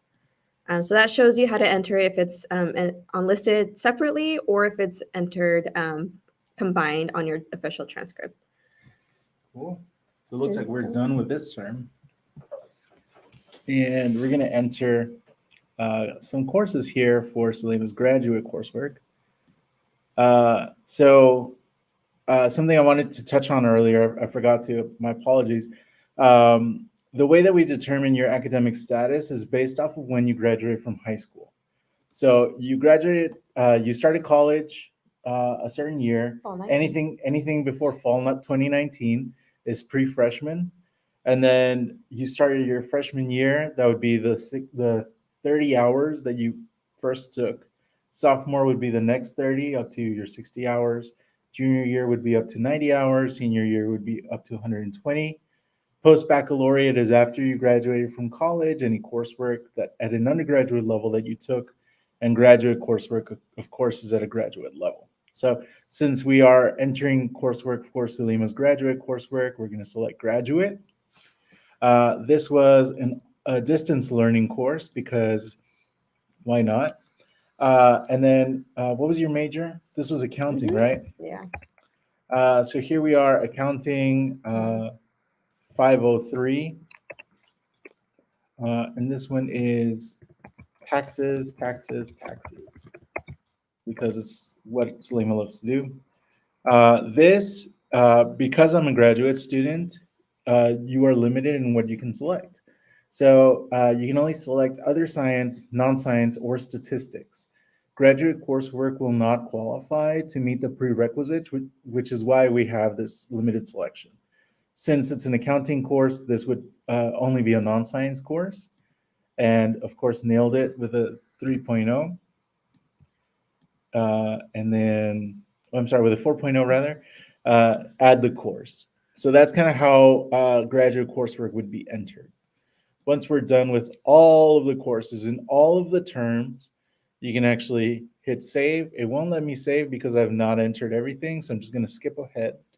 I know that was a lot of information. I know coursework is a big one, so we're going to go ahead and get to your questions here. All right, there were a lot of questions here. Let's see. How do you define summer 1 and summer 2? That is something that's defined by the school. Summer 1, summer 2. Typically, summer 1 is from May through end of June, beginning of July. And then summer 2 would be from beginning of July through late August.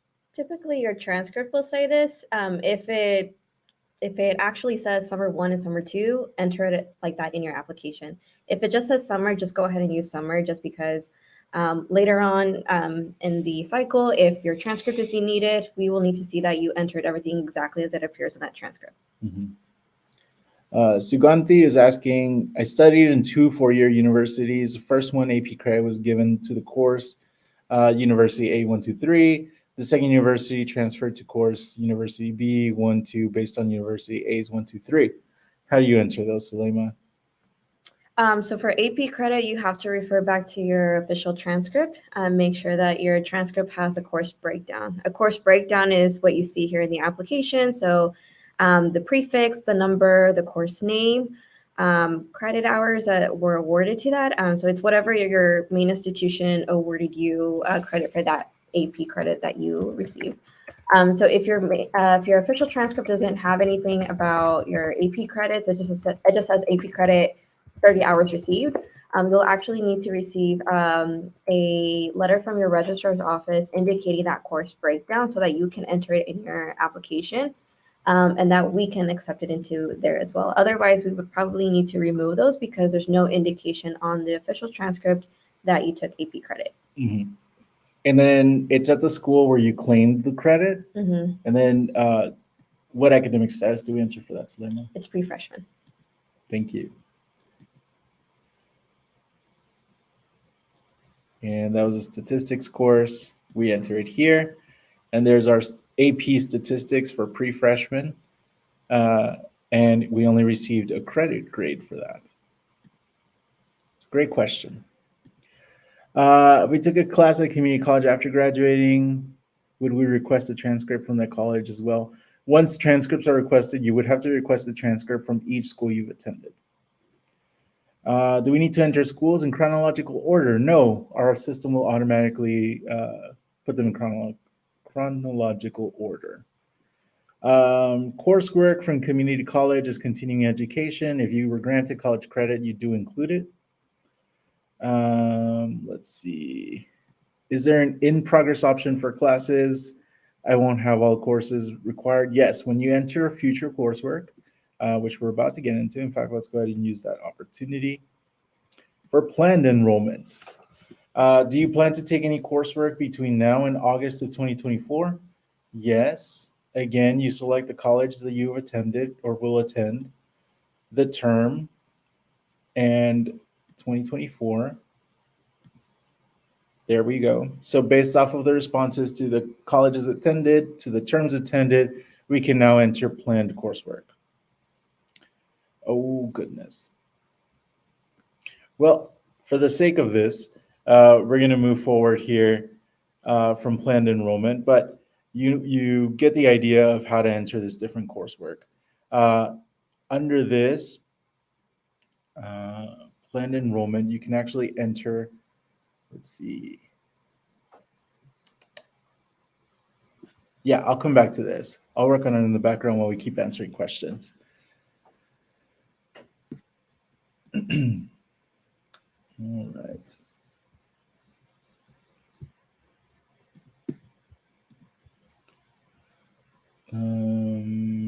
Let's see.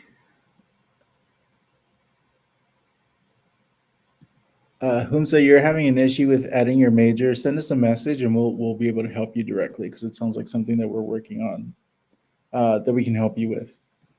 If I have an IB credit that doesn't show up on a college transcript, do I include that?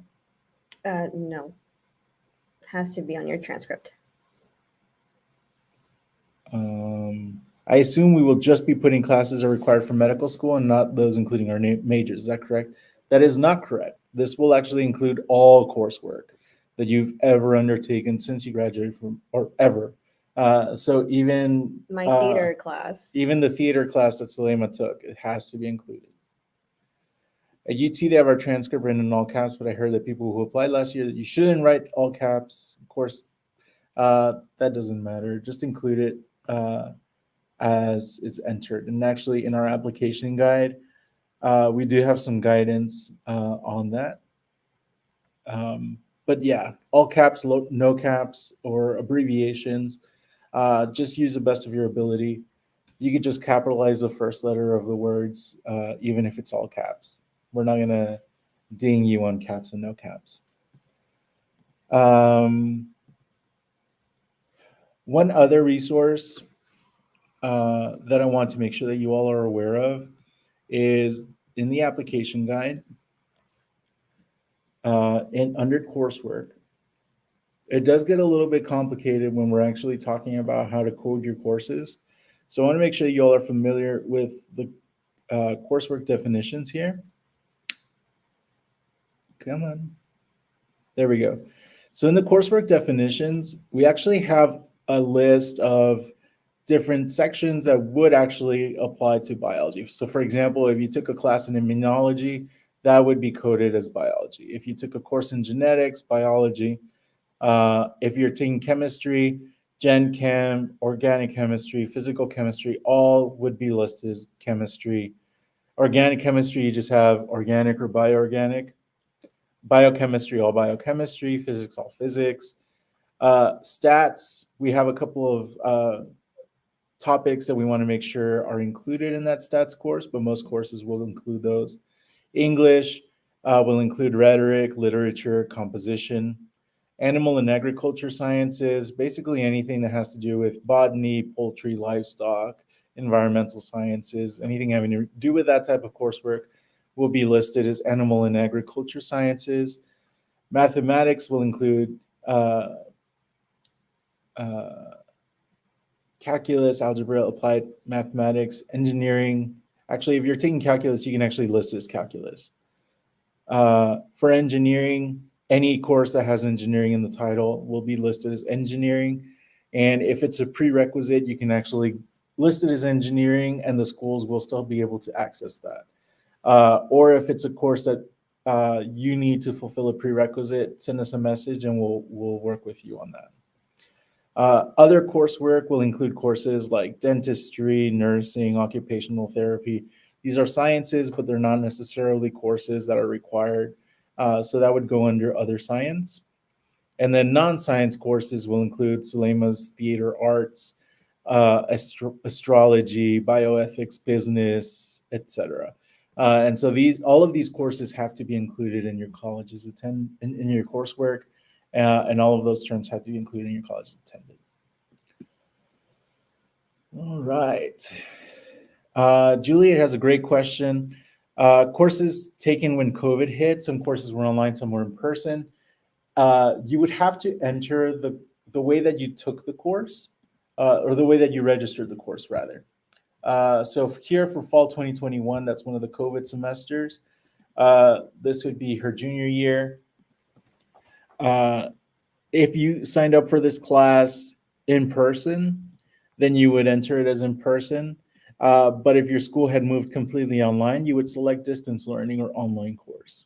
So only spring 2020 would have had that term where you did, I'm sorry. RC. Yeah, RC. It's not pulling up the drop down. Where you did RC for regular class and then moved online. For summer onward, those courses were all taught online or distance learning. So you would just select DL. And there's no differentiation for those specific semesters by our schools. They are all aware that courses were taught online only. All right. Goodness, we have several questions on entering coursework. Sulema will be leading an office hour session on coursework specifically in a couple of weeks. And so we will be able to answer additional questions about coursework. But today, and I'm sorry, that date will be on Tuesday, May 16th at 1 p.m. Sulema will be hosting an office hours open Q&A session, and we'll be focusing on coursework, so you can bring those questions there. Okay, back to our application here. Now that we have completed our education history, we can go on and identify ourselves as non-traditional applicants. If you are non-traditional, it gives you an additional 1,000 characters to talk about how being non-traditional has impacted your application. If you're a traditional applicant, you just select no and move along. For educational interruptions, this would be if you stopped going to school for any reason, you could select that on here and explain that. In further detail, it might be, a situation with your health or family member's health, or other situation that may have prevented you from continuing through school. If there is any disciplinary action, such as academic probation, suspension, or dismissal, you would include that here. If you received any conduct violations by your school, you would select that and enter it here. And if you were sanctioned in a different health profession, such as nursing, pharmacy, legal, and you were sanctioned or received any disciplinary action by a state licensure board, you would include that here. And then you would move forward into the next section, which is going to be a pretty hefty one as well. We did have a question here from Catherine. Does a single gap year qualify you as a non-traditional applicant? That's a great question. We get it often. We don't have a specific definition for non-traditional. If you have a situation like taking one single gap year as being the way that you would define yourself as non-traditional, depending on what you did during that year, then you might want to select yes and enter the factors that contributed to you wanting to enter yes as a non-traditional applicant. So an example there would be, yes, I'm a non-traditional applicant. I took a gap year, and during that gap year, I worked as a nurse during the COVID year, and I saw all this stuff. That would be a great example of somebody who had a really non-traditional pathway. But if you just want to say, yes, I'm non-traditional because I graduated in December and I'm applying in May, and I didn't really do anything, you might want to reconsider your definition of non-traditional. Typically speaking, non-traditional students would be applicants who have additional life experiences or who have a certain level of maturity that they've achieved through, again, those life experiences. They change careers. Changing careers, second career folk, people who were in the military would all be non-traditional. All right, so we had several questions around our personal biography section. We're going to speed through these. We're not going to make a full test application around these, but there are a couple of things for you to keep in mind. Number one is that you have different personal biographies to provide. We have academic recognition, non-academic recognition, leadership, employment, research, healthcare, veterinary, animal experience. Those two are only for veterinary applicants. Only for dental applicants, you have dental experience and manual dexterity. For all applicants, we have community engagement and extracurricular. And after that, you have the opportunity to identify meaningful experiences and planned activities. We're going to go through each and every one of these. However, I do want to mention that if any one of these activities has leadership as part of it, you are able to cross-reference both of the activities.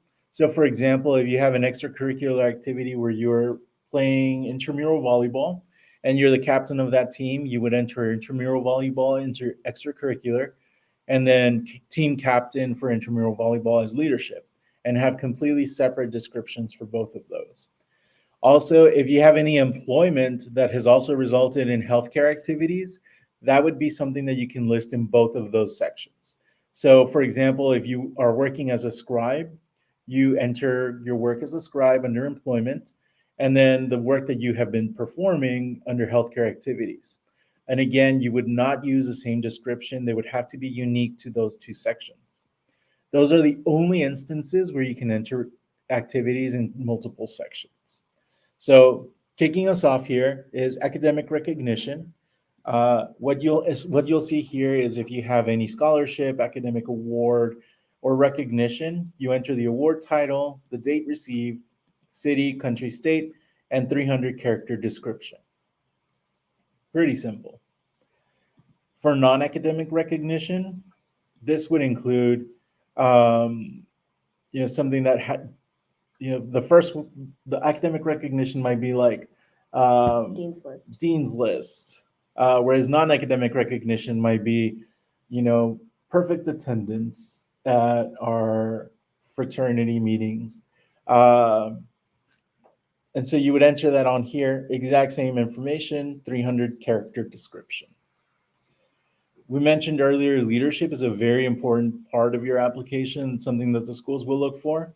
So in this section, you actually enter the position that you had when you started, when it ended, city, state, country, and you have 500 characters to describe this situation. So you really take advantage of the additional space that you have here to talk about the leadership skills that you learned. And also don't limit yourself to formal roles in leadership. If you, obviously if you're president of an organization, add it here. But if you've taken a leadership role in planning an activity, if you have stepped up to do work that you define as leadership, feel free to include it on here, even if it's not a formal role. And that's something that the schools will be talking about at their school panels next week. We have the medical and dental schools offering a school panel next week, and we'll be working with getting their podiatry and veterinary schools online as well. Moving forward to employment, this is another very important section because it tells us a little bit more about the context of your preparation. You include your employer, your title, whether or not this employment is contingent on your status as a student. What that means is that if you are, for example, working a work-study job, that means that it's required that you be a student, you select yes. Or if you're, doing accounting work at a firm and it's not related to your student status, and you would select no. How did you hold this job? It offers you specific timeline of when that employment happened, the starting month, year, end month, year, average of hours worked per week, the city, state, and description. You get 300 characters to describe your employment. Now, a lot of times we get like, hey, I was employed as a lifeguard all 4 years. For summers. Over the summers, how do I enter that? So you would enter summer between freshman and sophomore year, select it, and then enter another one for the following summer, enter another activity for the following summer. And so that's essentially how you would enter your employment there. For your research activities, this is something that's not necessarily required of applicants. Again, we'll discuss this with the schools next week, but for your research activities, you actually have a little bit of a different structure. You enter the activity name, the month and year where you started and ended, approximate hours, cumulative hours, and then the description. At the end of this, if it resulted in any publications or posters or presentations, you can select yes, and you have an additional 500 characters to cite or share the date of the presentation or publication. Again, both of these have 500 characters, so make sure you use those to the maximum ability. Our healthcare activities is a very important section of the application. This tells the schools any activities where you've engaged with the shadowing or engagement of a physician, dentist, veterinarian, or podiatrist with a patient. That is a specific definition of what we want to see in this section. So this would include shadowing experiences, employment. It would include preceptorships or other work like that. If, for example, you were working at a clinic and you were doing front desk work and you didn't necessarily see the engagement between a health professional and a patient, then you would not include that activity under healthcare activities. So this would be something like, again, when we mentioned earlier, shadowing, you might include that here. The month, the date, approximate hours per week, total cumulative hours. Again, sometimes you might do 40 hours one week, and the next week you don't do any hours, and then the following week you do 20. So give us the total cumulative hours that you worked on here, and then tell us about the activity and what you experienced there. You get up to 500 characters. For our veterinary applicants, we have two specific sections. 50% of your work had to have been spent under veterinary experience. And this relates to veterinary clinical, agribusiness, or health science experiences that you've had directly with veterinarians. And this would include paid, voluntary, or academic experiences. For veterinary applicants, you cannot cross-list activities. So this would be the only section where you would list work with a veterinarian. And similarly, for animal experience, this is any place where you have worked with animals, but not under the direct supervision of a veterinarian. Again, you cannot cross-list these activities with other sections. So if you've worked with specific animals, this would be the place to identify that. So any 4-H, animal training, agility, working at a boarding kennel, or farm or ranch experiences would go on here.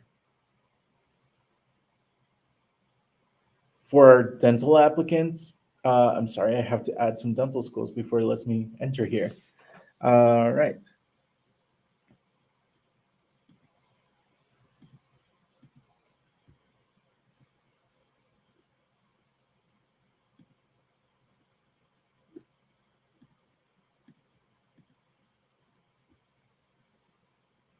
All right, back to the dental experience section. This is a section where we're asking if you work 50% interacting or under the direct supervision of a dentist. And it's very similar to the healthcare activities. You identify whether it's paid or volunteer, the location, the name of your supervisor, total cumulative hours that you worked, and then the location and 300-character description. Manual dexterity is one of the new sections that we've included this year. And so this section is asking for any work that you've done that you may previously have entered just as an extracurricular. Remember that as a dental applicant, you are working within a very small space. And so any work that you've done that helps you with your manual dexterity, whether it be knitting, working on model cars, or working with woodwork to improve both your manual dexterity and your hand-eye coordination would go on here. So a lot of these activities will end up being kind of leisurely activities, but it's really important for our dental schools to identify what it is that you're doing to kind of improve your ability to work in such a small workspace. And so again, activity month start end year, end month, approximate hours per week, total cumulative hours that you've spent. And here you might say, every year I knit sweaters for my entire family. And, I do these different types of stitching, and this is what I perform. And this is how it's going to connect to my career as an aspiring dentist. Our community service section is now known as community engagement. This was a really important change because we were getting a lot of responses that had to do with, I raised $100 for a local charity. And that doesn't necessarily tell our schools how you've engaged with your community. So in this section, what we want to challenge you to do is to really think about the activities that you've done to connect with your community, to make sure that everything that you're doing has an endpoint for you, has a direct impact on your community. So it's a community engagement, not just a community service. And so this section is another one that offers you 500 characters to discuss that situation. For extracurricular, similar to all the other sections that we've been through, you list your extracurricular activities, start, end month, approximate hour, total cumulative hours. So this is where you would enter anything not necessarily related to the application. This helps the schools get a better sense for who you are outside of the academics and gives a better insight into what you do to maintain your wellness academically and in this profession. So this is a very important section. Make sure you don't just write it off. After you complete all of these different experiences, you do come to the meaningful experiences section. And this is one that Sulema will be walking you through. Okay, so I did want to highlight a new change with the application this cycle. So in the past, we had questions about how to indicate what experience I was talking about. For this application cycle, we now have a text box where you can enter your meaningful experience, let's say a clinician, why not? And you enter in your description. So notice how with the meaningful experiences, you have 500 character count versus in the individual sections, that is 300. So you will pull from one of those experiences that you have listed and choose your top two, and indicate what was meaningful about those and expand on that.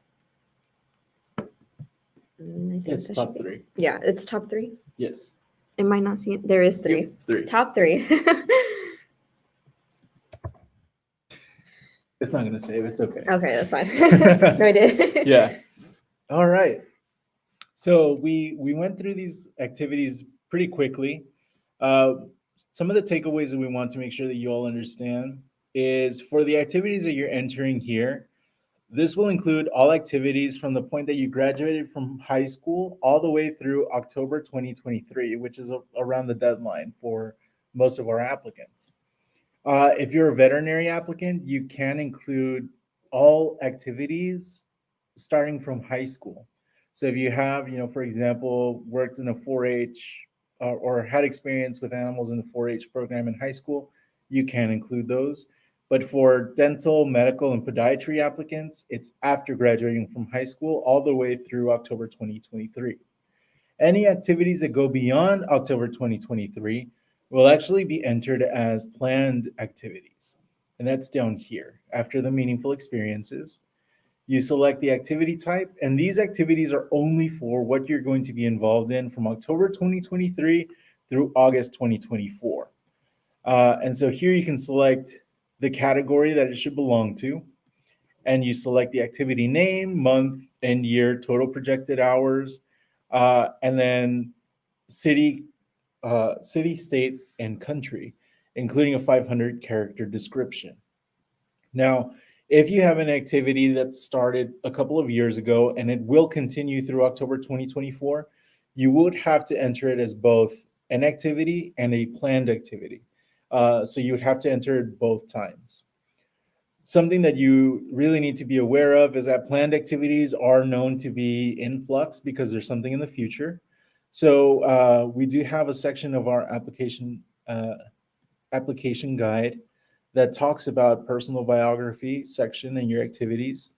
And we actually have some additional guidance down here about how far back you should go into entering your activities, entering activities in multiple categories, as we discussed earlier, what it is that you should be including in your description, and then deciphering when an activity is planned versus current. And so this is additional information. For example, here, somebody has been the president of SNMA, and then we would expand that, and it would tell you how to break down the current activity and then the planned activity. Or if somebody's doing medical scribe, how to break it out between the two. So what's important here is that you actually, any activities that kind of transcend the application cycle will have to be entered twice. All right, I know that was a lot of information. I know we have a lot of questions. Let's see where we started, and we'll answer a couple of these here.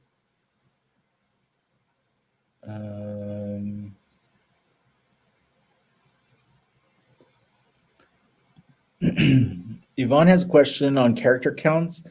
Some of the activities have been increased to 500 characters this year. Yes, they have, and that's based off of feedback from our member institutions. Combine all Dean's List semesters from one institution. You're welcome to do that, or you're welcome to also enter them as individual entries, whatever you feel is most accurate. Can the list go back to high school? Unfortunately, if only for veterinary applicants can you go back to high school. Everybody else, dental, medical, and podiatry since graduating from high school. Taking an EMT course might count as healthcare activity, even if you don't have direct contact with patients. Since you have direct contact with physicians, that would be a healthcare activity since you had direct contact with patients and saw a healthcare team with patients. Let's see. For manual dexterity, it is only for dental applicants. The metric, if you plan on doing activities jobs before October 2023, but have not yet started, how would you want to finish your application as soon as possible? What do?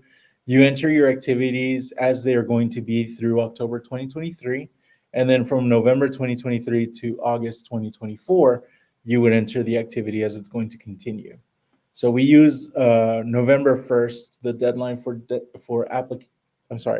the deadline for dental and medical applicants as the cutoff for our activities. The guide says to use November 2023 as a current activity, but used October 23 as the example. Thank you, Yvonne. Yes, we use the deadline as a cutoff, so we'll make sure to clarify that on our application guide. Can you use bullet point for activity descriptions, or does it need to be sentence? Because of the formatting, you might want to consider using just a description on there, and it allows you more space to use the characters that you have allotted to you. All right, almost there, y'all. Moving through our essay section, because I have submitted or started an application for dental, medical, veterinary, and podiatry, I will have all of the essays here, but I wanted to make sure that you all understand that for the most part, applicants will only have 3 of these essays. So getting started here, personal essay for medical school application, you get 5,000 characters to answer why you seek a career in medicine. Dental applicants, you get 5,000 characters on why you seek a career in dentistry. For veterinary applicants, describing the opportunities and challenges that you've experienced and how these helped you enter the veterinary profession, 5,000 characters. Personal characteristics is something that's asked of all TMDSAS applicants, and it's learning from others in an educational setting and how individuals from diverse backgrounds and experiences can contribute to that. So think about your personal characteristics and the experiences that would add to the educational experience of others. So a lot of folks call this the diversity essay. We've seen the subreddit, but really what we want to emphasize here is what it is that makes you unique in your thought processes, what it is that you've experienced. Just consider that essentially all of you are about a year away, a year and a couple of months away from starting professional school. So when you're placed in a problem-based course and you are sitting in a team of other individuals, what is it that you're bringing to the table and how you're exploring these different situations? So that's what the schools want to know in this section. And this one is only 2,500 characters. And then finally, because I applied to veterinary school, it's giving me a unique experience. This essay is also the optional essay for dental, medical, and podiatry applicants, but it's not optional for veterinary, which is why it's only giving it to me like this. But it's an opportunity to talk directly to admissions committees about other things in your application that you didn't discuss elsewhere. All right.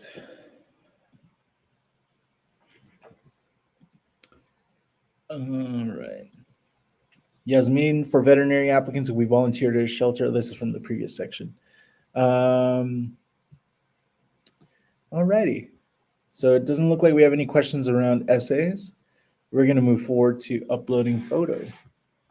Okay, so for the uploading the photo, it must be the correct size and be clear.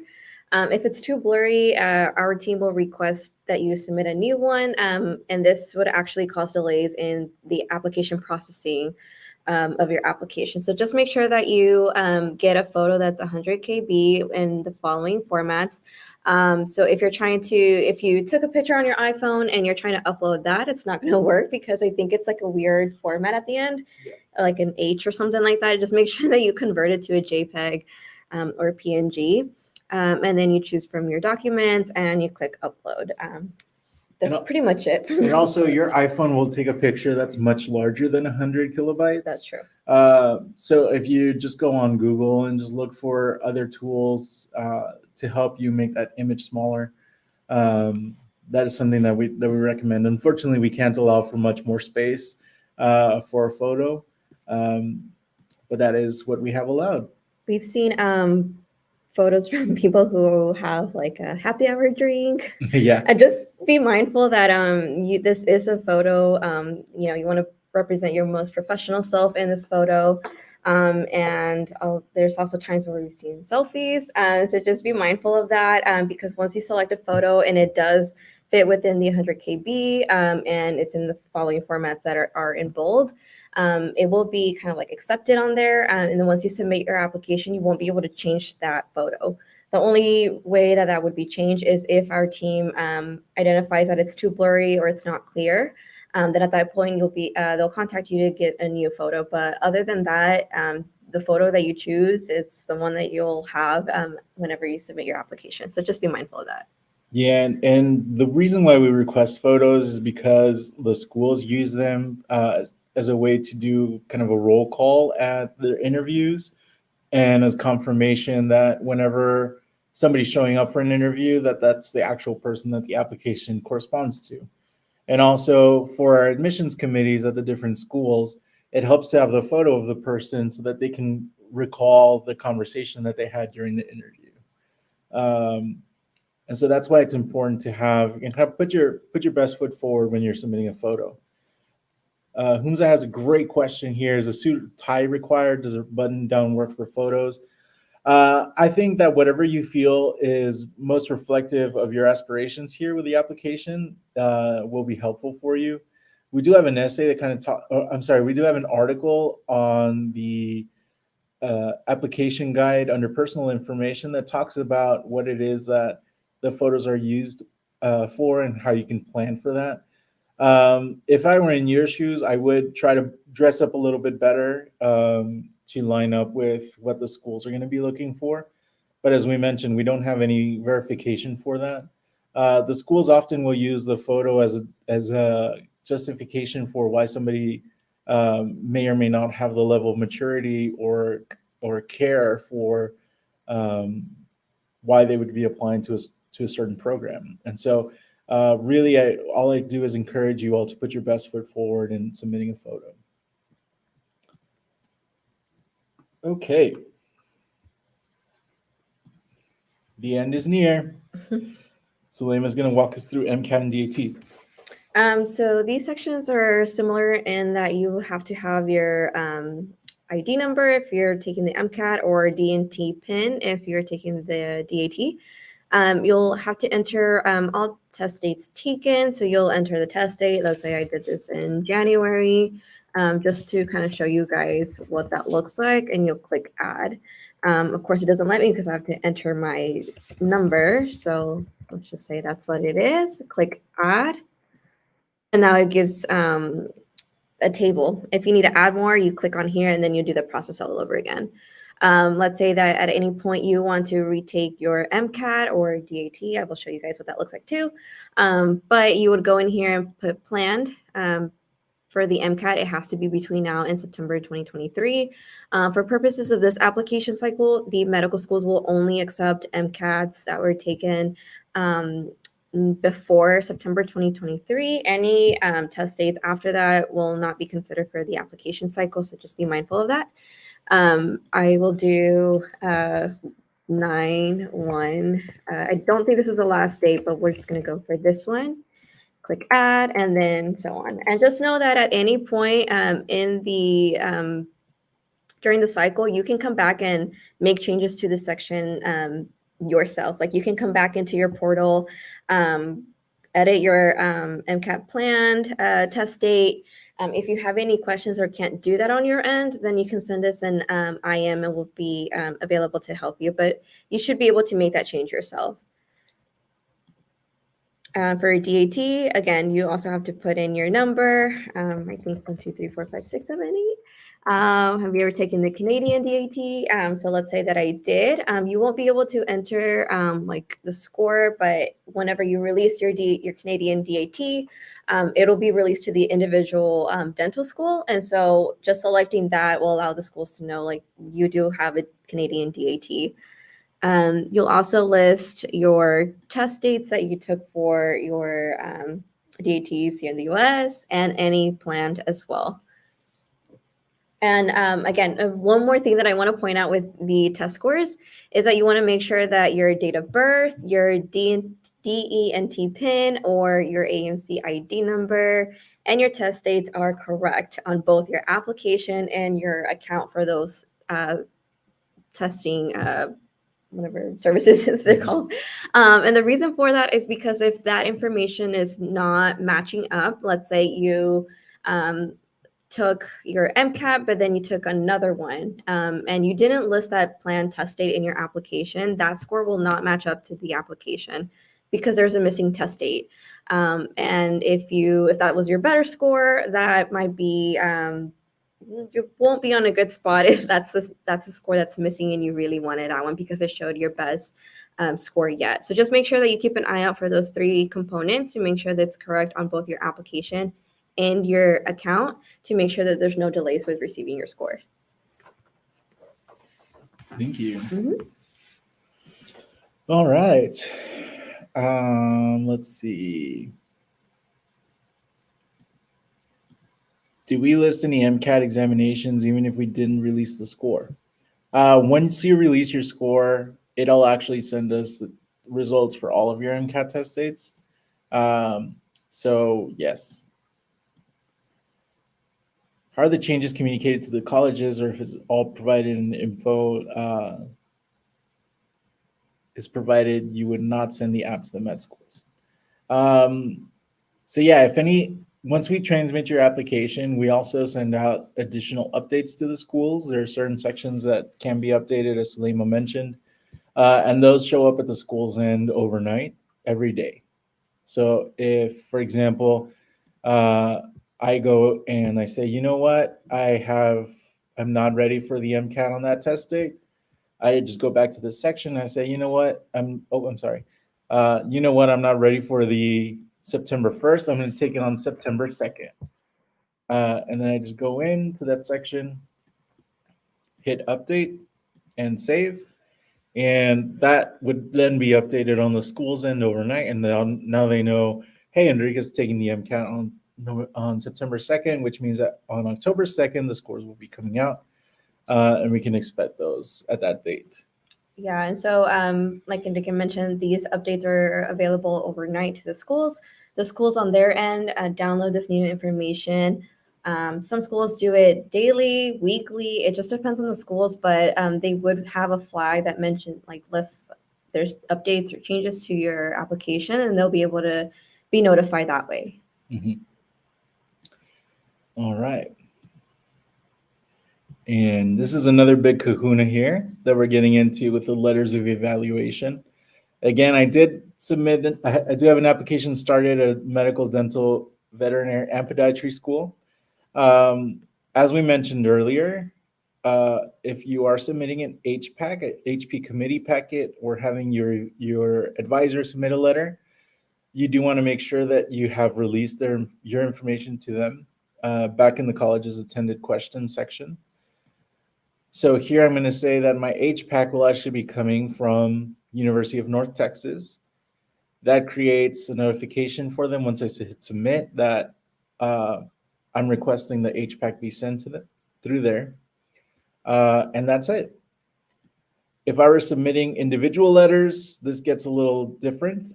For example, for our dental and veterinary applicants, there has to be a letter that's uploaded from a dentist for dental applicants and a letter uploaded from a veterinarian. So those are automatically populated. So down here, I'll select that Dr. Charles Xavier will be writing a letter of evaluation for me. And it's Charles Xavier IV. This is my academic advisor. No, actually, this is a dentist. Letter for dental applicant, because I'm submitting an application to multiple schools. They will upload it directly. Please send the email to charlesx at xmen.com. And then once I come down to this section, I can say I waive the rights to view this letter, meaning that I will not be able to see the letter.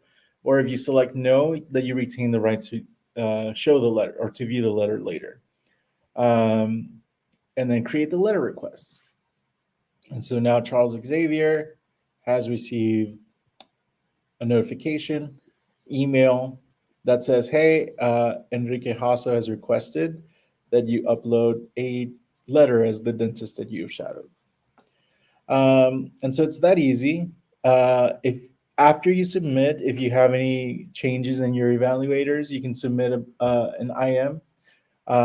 Actually, you can come back to this section and make the change yourself. So it's like, oh, you know what? Charles Xavier is not going to do it. It's going to be Dr. Bruce Banner.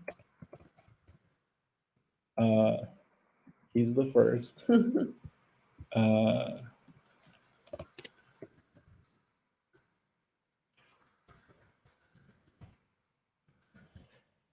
There's the email. I still waive my letter, save the letter request. So before or after you submit, you can actually make this change yourself. On the evaluator's end, they'll receive an email with additional instructions, and they'll have contact information directly to TMDSAS if they have any issues at all. All right. I do want to emphasize something real quick here. As you are working with your evaluators, you do have different ways to send in your letters. Uploading directly means that they will upload it directly into the TMDSAS application, and that makes it a lot faster for those letters to be processed. We can process these letters within a week. If you submit your letters through Interfolio, that's probably when we'll be taking closer to 2 weeks in order to process your application or to process your letters. Also, if you go into the Interfolio system and you release your letters to TMDSAS, and it's business day number 13, and we're about to get to your letters, and you decide that you're impatient and you resubmit it, it ends up going to the end of the queue as Interfolio, because Interfolio will only send us a quick packet of your letters. So every time you resubmit, it deletes the first one and it only uploads the latest send. So if you are submitting letters through Interfolio, please be patient and make sure that you're very careful with that resubmit button, because it means that it will push back your submission date. You can check tmdsas.com for processing times on letters. Those will begin to be published in a couple of weeks when we start getting to those. And that will actually appear here on the TMDSAS page. On the home page, you can actually see that letters of evaluation have started to be processed as of today. So we received them today, they're processed today. All right. So we're going to see if there are any questions around letters of evaluation.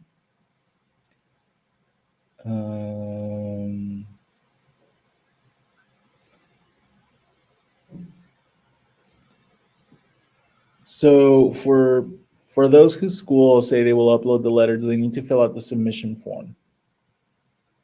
I don't know what the submission form is, Humza, but as long as you did the steps that we outlined earlier, you will be able to generate an email to your evaluator, and it gives them instructions on how to upload. For the school, they will not be getting an email letting them know that you are ready to have the HP packet uploaded. So if you do choose the HP packet, you will have to let your advisor know that that's now ready for them to upload the packet.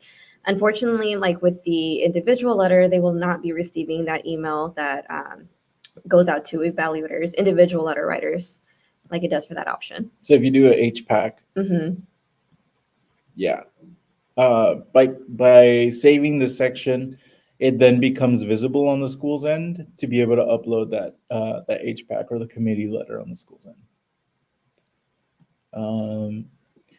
If we think we'll make changes in the future to our application, will we have to wait till the due date to submit, or can we make changes up until the due date? Also, will submitting early be beneficial? You should actually submit early. The vast majority of dental medical applicants will submit their applications by the end of June. And the vast majority of our veterinary applicants will submit their applications by August. So we highly recommend that you submit your application in early so that we have enough time to process, and if there are any issues that arise, and also to make room for you to complete secondary applications, Casper requirements, and everything else that comes afterward. You are able to make changes you are able to make changes before you submit, as many as you'd like. After you submit, some sections will actually be frozen and you won't be able to make any changes to those. That would be like your activities section, your essay section. Um, there are other sections that do require you to continue making updates, like your coursework section, or as we showed you just now, if there's a change in your evaluator, you can go into the letters of evaluation section to make a change there. So hopefully that helps. Let's see. Yeah, Humza, I would actually refer you back to Texas A&M's Health Professions Office for additional help on that. It seems like there might be some confusion between the OPSA portal and the TMDSAS application. Many HPACs require a form from the student so they know which application service we're using. Ask your advisor. Thank you very much. That is the round of applause. All right, let's finish this out now with the last couple of sections here. Next up is a chronology of activities. So you'll recall that all of the activities that we enter in that section have actually been put into a timeline called the chronology of activities. What this does is it gives you it gives us a quick glimpse into everything that you've done throughout your career, all the activities that you've been involved in, all the schools that you've attended, all of the planned enrollment and coursework that you're going to take, and it puts it in one handy timeline for us. It does import the first 50 characters of the descriptions, and you can make edits to it, but I do want to emphasize that the schools are able to see the full descriptions that you've entered by going back to the other sections. They're fully aware that the chronology of activities is only a quick glimpse into these different activities. And if they want more details, they can go back to the specific activities in your personal biography section. This is actually a page that can only be generated one time. And there is a specific instance where it won't generate it for you and it will actually pause. And that's if there's any period that is greater than 3 months where there isn't any information, where you're not enrolled, where there are not any activities. What we encourage you to do is look for an extracurricular activity that you could include on there just to fill that 3-month gap, and then come back and create the chronology of activities. But any 3-month gap has to have a record, otherwise there will be an error on this page. And again, this page is only generated once. If you go back and add an additional activity, it will not show up in the chronology of activities. You would have to go forward without it on there. It's only generated the one time. So wait until you're ready to submit the application to actually run the chronology of activities. All right. So we went through residency. We will not be able to answer any specific questions around your residency status. We don't have the information that we need to give you determinations, but we are going to walk you through what the residency section looks like in the application. So this is a wizard that allows you to enter different information. And depending on your responses, it'll automatically give you the next question. So I'm going to answer this section with my own information. Am I a U.S. citizen? Yes. My state of legal residence is Texas. Did I graduate from a Texas high school? Yes, I did. Didn't complete the high school section, of course, so it's going to stop me there. All right. And from then on, it would ask me if I lived in Texas for 36 months prior to graduating from high school, and if I have lived in Texas for the past year, yes and yes, and then hit save and move on to the next section. For some of you, there may be different questions that come up. For example, if you are a resident of a different state, there is an opportunity for you to answer different questions. If you didn't attend high school in Texas, but your parents moved to Texas, you can enter that you base your residency off of your parents who are Texas residents. Or if you have established residency, you can enter that yourself. And for additional information about this section, we do have a really well laid out page in the application guide where we actually talk about the different residency rules and different steps, the documents that we require, the different options that are laid out by state law in order to determine residency, the different types of documentation that you can provide. So for example, if somebody is a Texas resident because they have been gainfully employed in Texas, we would request a copy of your pay stubs and your Texas driver's license. If you are married to a Texas resident, we'll request a copy of your marriage certificate or declaration of registration of informal marriage, the driver's licenses for you and your partner, as well as supporting documentation for your spouse, which would include gainful employment, property ownership, business ownership, or a military LES listing Texas as the home of record. And so all of this is going to be very individualized to your specific need. And if you have any questions after you filled out this section, you can send us a message. But for the purposes of today, we're just trying to get through the residency section. At the very end, if there's anything else that you want to provide, there is an essay that or a short statement that you can share that should give us some insights as to what you should, why you should be considered a Texas resident. This is an opportunity for you to talk about, my parents moved to Texas during the pandemic and have been living here since then, and we work here and we fully established domicile here. That would be something that you do on there. It's not necessarily a section for you to talk about how much you love Texas, how George Strait is your number one on your Spotify Wrapped every year, or how Selena is your number one artist, or how many times you've gone to Buc-ee's in the past 6 months. That's not the opportunity here. What you really want to talk about is the information that we need in order to make the determination for your residency. So when you complete this section, there's a preliminary determination made automatically by the system. And part of our processing is that we will make a final determination of your residency status. So when you complete this section, we'll come back to it shortly, because there may be some documents that are generated based off of your responses to this section. And the faster you can provide those documents to us, the less time we would need to take going back and forth during processing. So we're just going to go ahead and move forward through this next section, which is residency documents. So for example, if I am a U.S. permanent resident, I would be able to upload my permanent resident card here. And later on, when I submit my application and a preliminary determination has been made on my residency status, it might ask me for my Texas driver's license. It might ask for a deed to a home that I own, business documentation, utility bills, etc. So those documents would be available here on this section of the application afterward. And again, it's in your best benefit to be proactive in submitting these documents so that they're ready for review when your processing happens.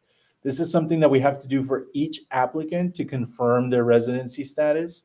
And so, we're not trying to call anyone out or be punitive, but we do have a legal obligation to the state of Texas and to our member institutions to make sure that the determination of residency is correct. And so it is on the applicant to make sure that these documents are provided. We cannot process or transmit your application without documents that are requested related to your residency. All right.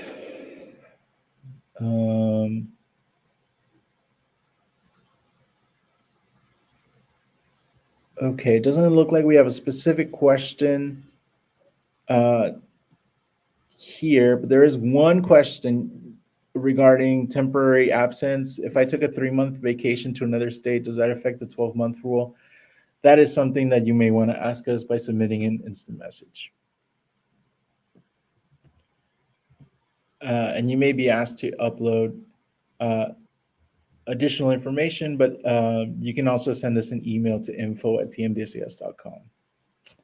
That is a very specific situation. All right. On to the final ones here. There is a certification, and Salima's going to walk us through that. Yeah, so make sure that you read through this. I know it's a little bit long, but it's important for you to look over it and understand what's in listed here. And then at the bottom, you'll select yes. Again, read this information as well. Select yes, et cetera, et cetera. And then I'll say save certification, electronically signed. Continue. When submitting, of course, right now it's not going to let us submit because we still have all these sections to complete. However, if you go through the whole application, you do fill out everything on here, you will then be prompted to submit your payment. I will say that whenever you submit your payment, that is the equivalent of you submitting your application. I remember one time an applicant said, hey, I wanted to go ahead and make my payment and then continue working on my application. I still have sections or things to complete, but it's not letting me now. And so then, unfortunately, she had already submitted her application by making the payment. So don't make that mistake. Make sure that you complete everything first and then you make your payment, because that is you submitting your application. But before you submit, I recommend, and TMDSAS, we all recommend that you look at your PDF. So the one that Enrique tried to pull up earlier, but the computer was a little slow. Hopefully it shows up this time. But again, this is what the PDF looks like once it loads.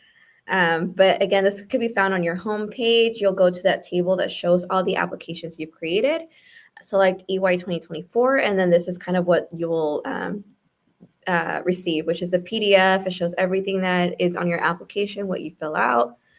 This is especially important to look at for those sections that Enrique had mentioned. Like these are sections that cannot be changed after you submit. So essays, activities, if there's typos, you can't go back and change that and fix it. If you are a re-applicant and you entered in that what have you done to strengthen your application or any of your essays and you put come back to, you will not be able to come back to that and add your essay if you submitted your application. So just be careful that you review this PDF. It's in your best benefit to make sure everything on there is what you want and accurately reflects what is in your application. Mm-hmm.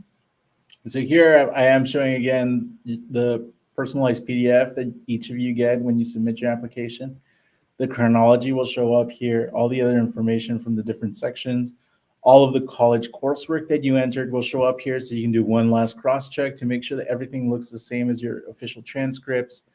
The letters of evaluation, your essays, the test scores, everything, cross-check it one last time. Here's the certification page for your records. And this is a very important because any violation of the certification will actually lead to an irregularity that we have to investigate. And that definitely delays the processing of your application. And so make sure you review all of this prior to submitting your application. As Salima said, you can't pre-enter your coursework. It's just a one and done, making sure that your coursework is entered or that everything in your application is ready to go. And we have reached the end of our application walkthrough. We will be taking a couple of questions, but we have gone about an hour and 15, 20 minutes over. Thank you all so much for your patience with us on the technical issues earlier. We do have a couple of questions here. Does the fee assistance program apply for TMDSAS? Unfortunately, it does not. However, if you have qualified for the fee assistance program through MCAS, DAT, or VMCAS, then you might want to reach out to the schools because they can offer you a discounted secondary application rate. So reach out to them and find out if you have any additional insights on that. I did mention earlier that we would show you all on our website how to access additional information after you submit. So we're going to take a quick look here in the application guide here. We have a full-blown page around after submitting your application. Make sure you're checking your messages. And we have a couple of questions on here on processing times, the status of your letters and your scores. But if we skip quickly here to the secondary applications page, you can actually see that we have these broken out by school type. So for example, the Texas A&M University School of Dentistry has a secondary application, but no fee. And we have additional information for secondary applications from our different member medical schools, as well as our veterinary school. Veterinary schools, and additional information on that. And so this page gives you everything that you might need in order to move forward with your application. All right, if you have any questions, please send us an IM through the instant message portal. We've shown you a couple of times throughout this. Each page of the application has a link to that. That is the primary method of communication with TMDSAS. And I just want to say that on behalf of all of our 21 member institutions and the Texas Health Education Service, we'd like to wish all of you all of the best of luck. Hopefully this application walkthrough was exhaustive and complete to help you be successful in your journey. And we are all here available to help at any step of your process in applying to the schools. So we wish you all the best of luck, and we will see you next Tuesday. We'll see you next week for our school panels with the dental and medical schools. So bring all of the hard questions that we weren't able to get to today. We'll bring them to the schools and have them answer. And then on Tuesday, May 16th, join us for the first office hour session hosted by Suleyma. So thank you all so much for joining us, and we'll talk to you then.